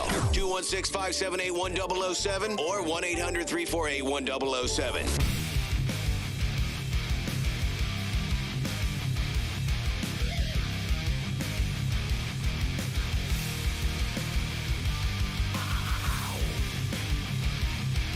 $35192. Want to send me a text or something? AlanCoxShow.com. You can email me, whatever. You can watch live too. Thanks again to Hosty McHosterson, who is filling in. Coincidentally, as Bill is getting ready to host the Cleveland Comedy Awards. Can't wait. Around the corner at Hilarities. Yep. Is that a long event? Is that a long ceremony? My goal is to make it move quick and make it fun and not have it go on for a very long time. I think last year it clocked in around 2 hours. I was going to say, you don't want an Oscars-length event. I want it to be 45 minutes. 90 minutes is what I really want it to be. And that's up to you. I mean, it's because there's other people performing, there's other presenters, there's a lot of factors in it. But I know what I can control, and that is I can either go long when I need to, or I can pull back when I need to, and make sure that I don't want fatigue to set in. Understood. Mary nominated in any of these categories? Mary is nominated for Comedian of the Year, as well as I'm nominated for that as well. You guys are both nominated for Comedian of the Year. Yeah. Okay. So because you hosted, do you go and look at the envelopes early? Because you're like, I want to see. No. Because I'm not. Look at the. I'm not presenting the and like I'm only giving away one award, and it's the award that is named after me, and I know I got to choose who it went to. Oh, you do. You decide who. Yeah. I mean, I guess that makes sense. I'd be like, I want to see everything. I'm looking at every envelope. You decide who wins the Bill Squire Award. Correct. There's power in knowing. I want to know. Well, it might not be somebody you're familiar with, though. It wouldn't mean anything to you. I got all my note cards with all my jokes for my monologue. Mm-hmm. Be kind of a roast. How much you got to do up front? I mean, I got 21 jokes here, 22 jokes, so however long that takes. Okay. I haven't really timed it out yet. But that's, However long you want to do, you do? Well, however long. Like I got these, and I might skip a few, but I'm just gonna kind of play it by how the audience is reacting to it. So it'll probably be about 7 minutes, I think, to start the show. All right. Because it's not like you want to go do like 30 up top. Yeah, of course. You want it to be quick and punchy and succinct and get the show moving, get people laughing, get them to loosen up, relax a little bit, go with the flow of the night. Let them know it's okay to laugh at the Cleveland Comedy Awards. All right.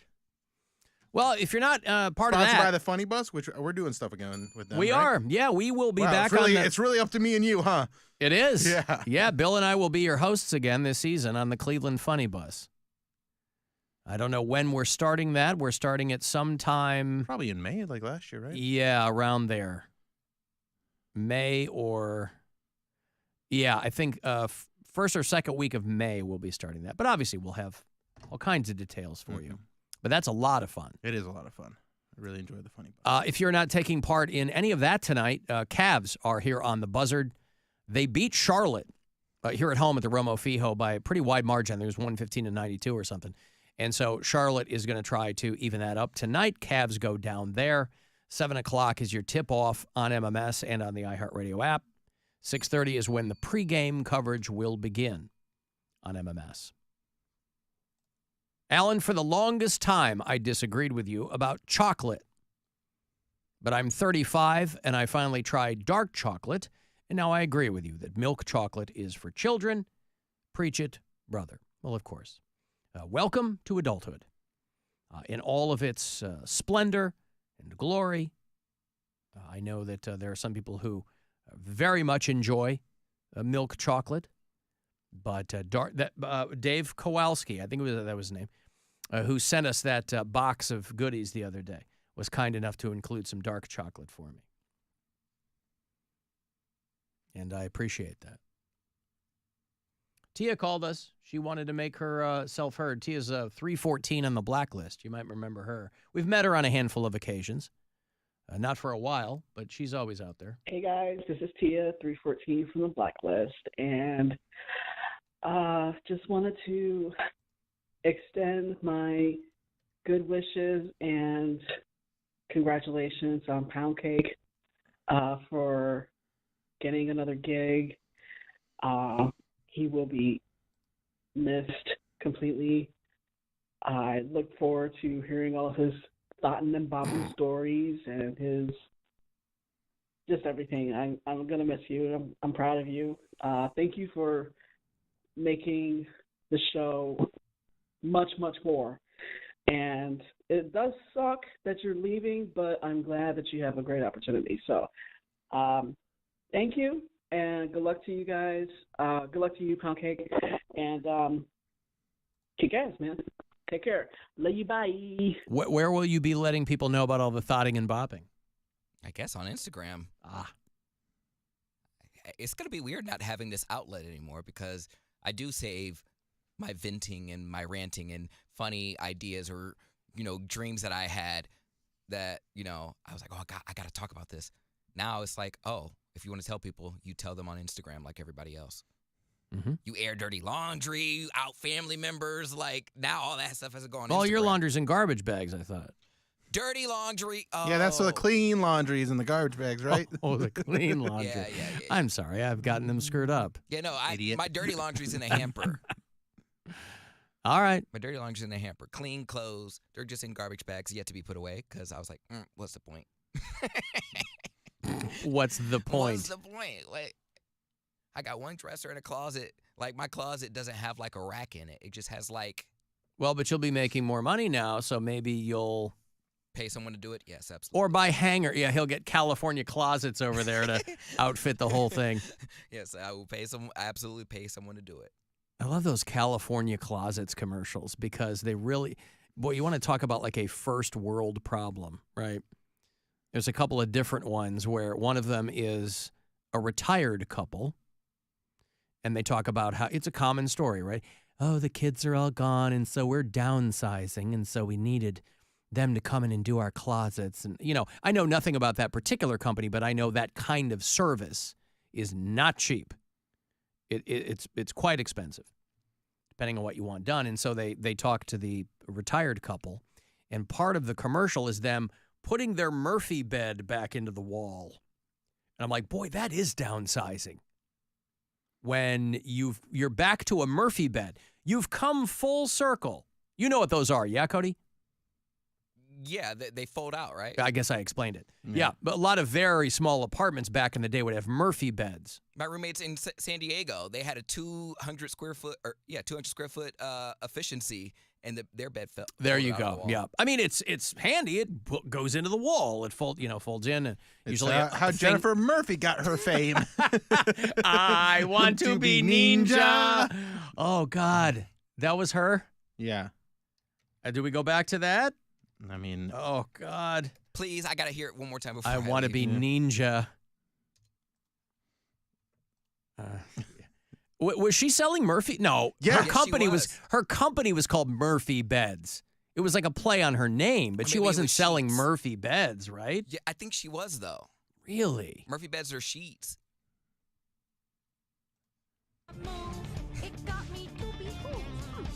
You know what?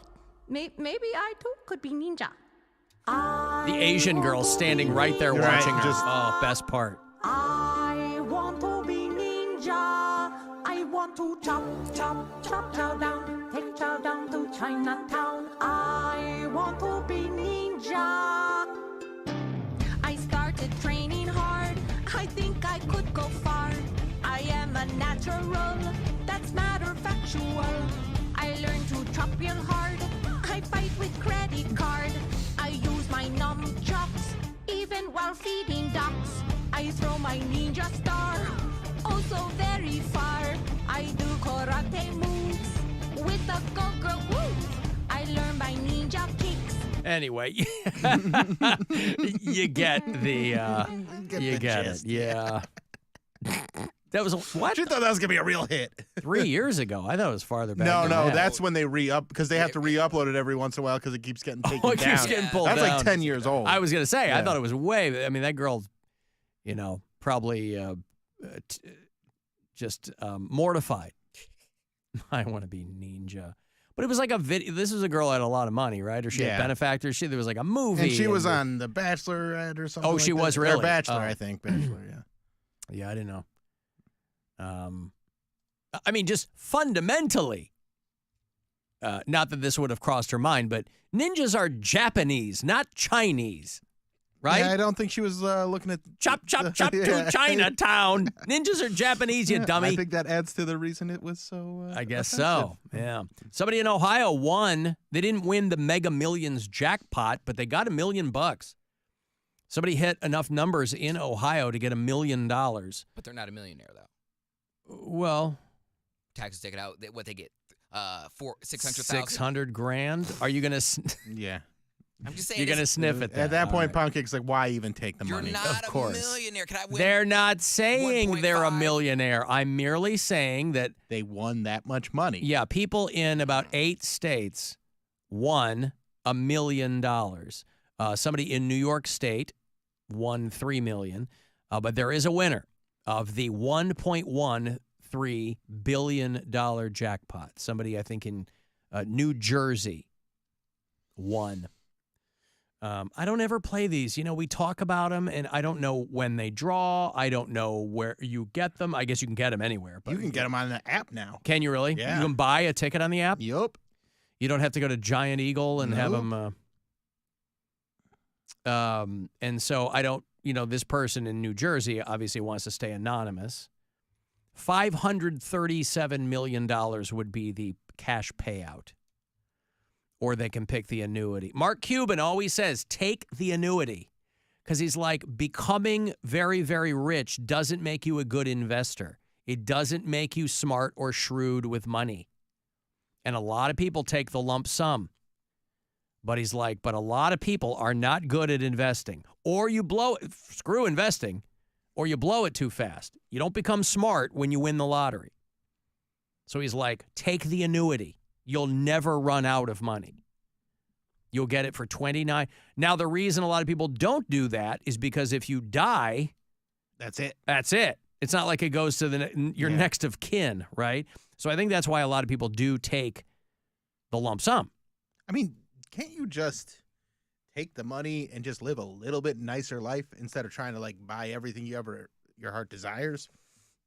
Yeah, I think even and maybe it gets to the point where when you have that much money, you're like, well, why wouldn't I get this? And why wouldn't I get this? And then you start buying ridiculous things. Well, because when you watch those shows like The Lottery Ruined My Life, those are people winning like $50 million, $20 million.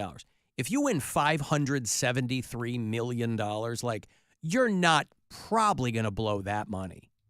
I mean, you could put it in an account and live off the interest comfortably for the rest of your life. But don't you even have to get a special account? You Probably.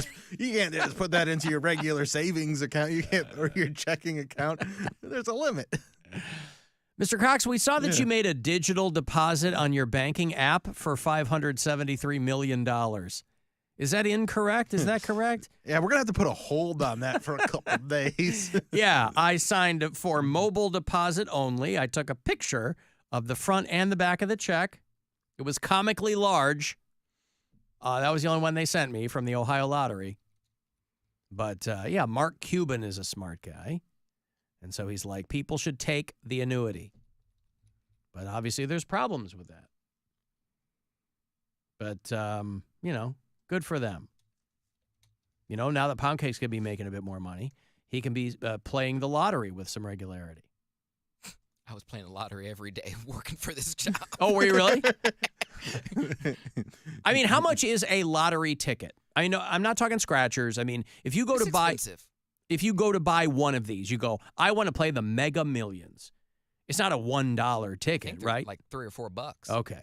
I don't know. I don't buy the lottery. I don't buy lottery. But that's not oppressive, though. I mean, the frequency with which there's a lot of people playing the lottery that can't really afford it. That's why they call it a regressive tax. But That's not that bad. I mean, I'll grab a scratcher, if I pull off to have a pish at the rest stop when I'm on the turnpike or something. You grab a scratcher. I bought a couple of the Mega Millions or the Powerball over last year a few times, and I won, I think, $4. Yeah. I just use it for more tickets. That's how they get you. That's how they get you. If you open a trust, you can pay the annuity to the trust forever, and it pays 5% or so more each year for inflation, is what Travis says. Well, there you go. I mean, there's, my father-in-law is a financial advisor, so if I ran into any situation like that, he would be the very first person I would consult.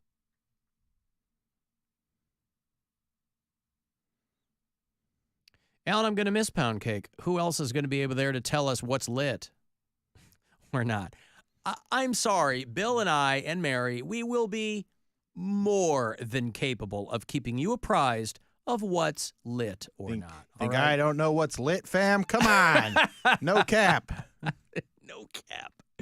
That's right. We bussin'. Yep.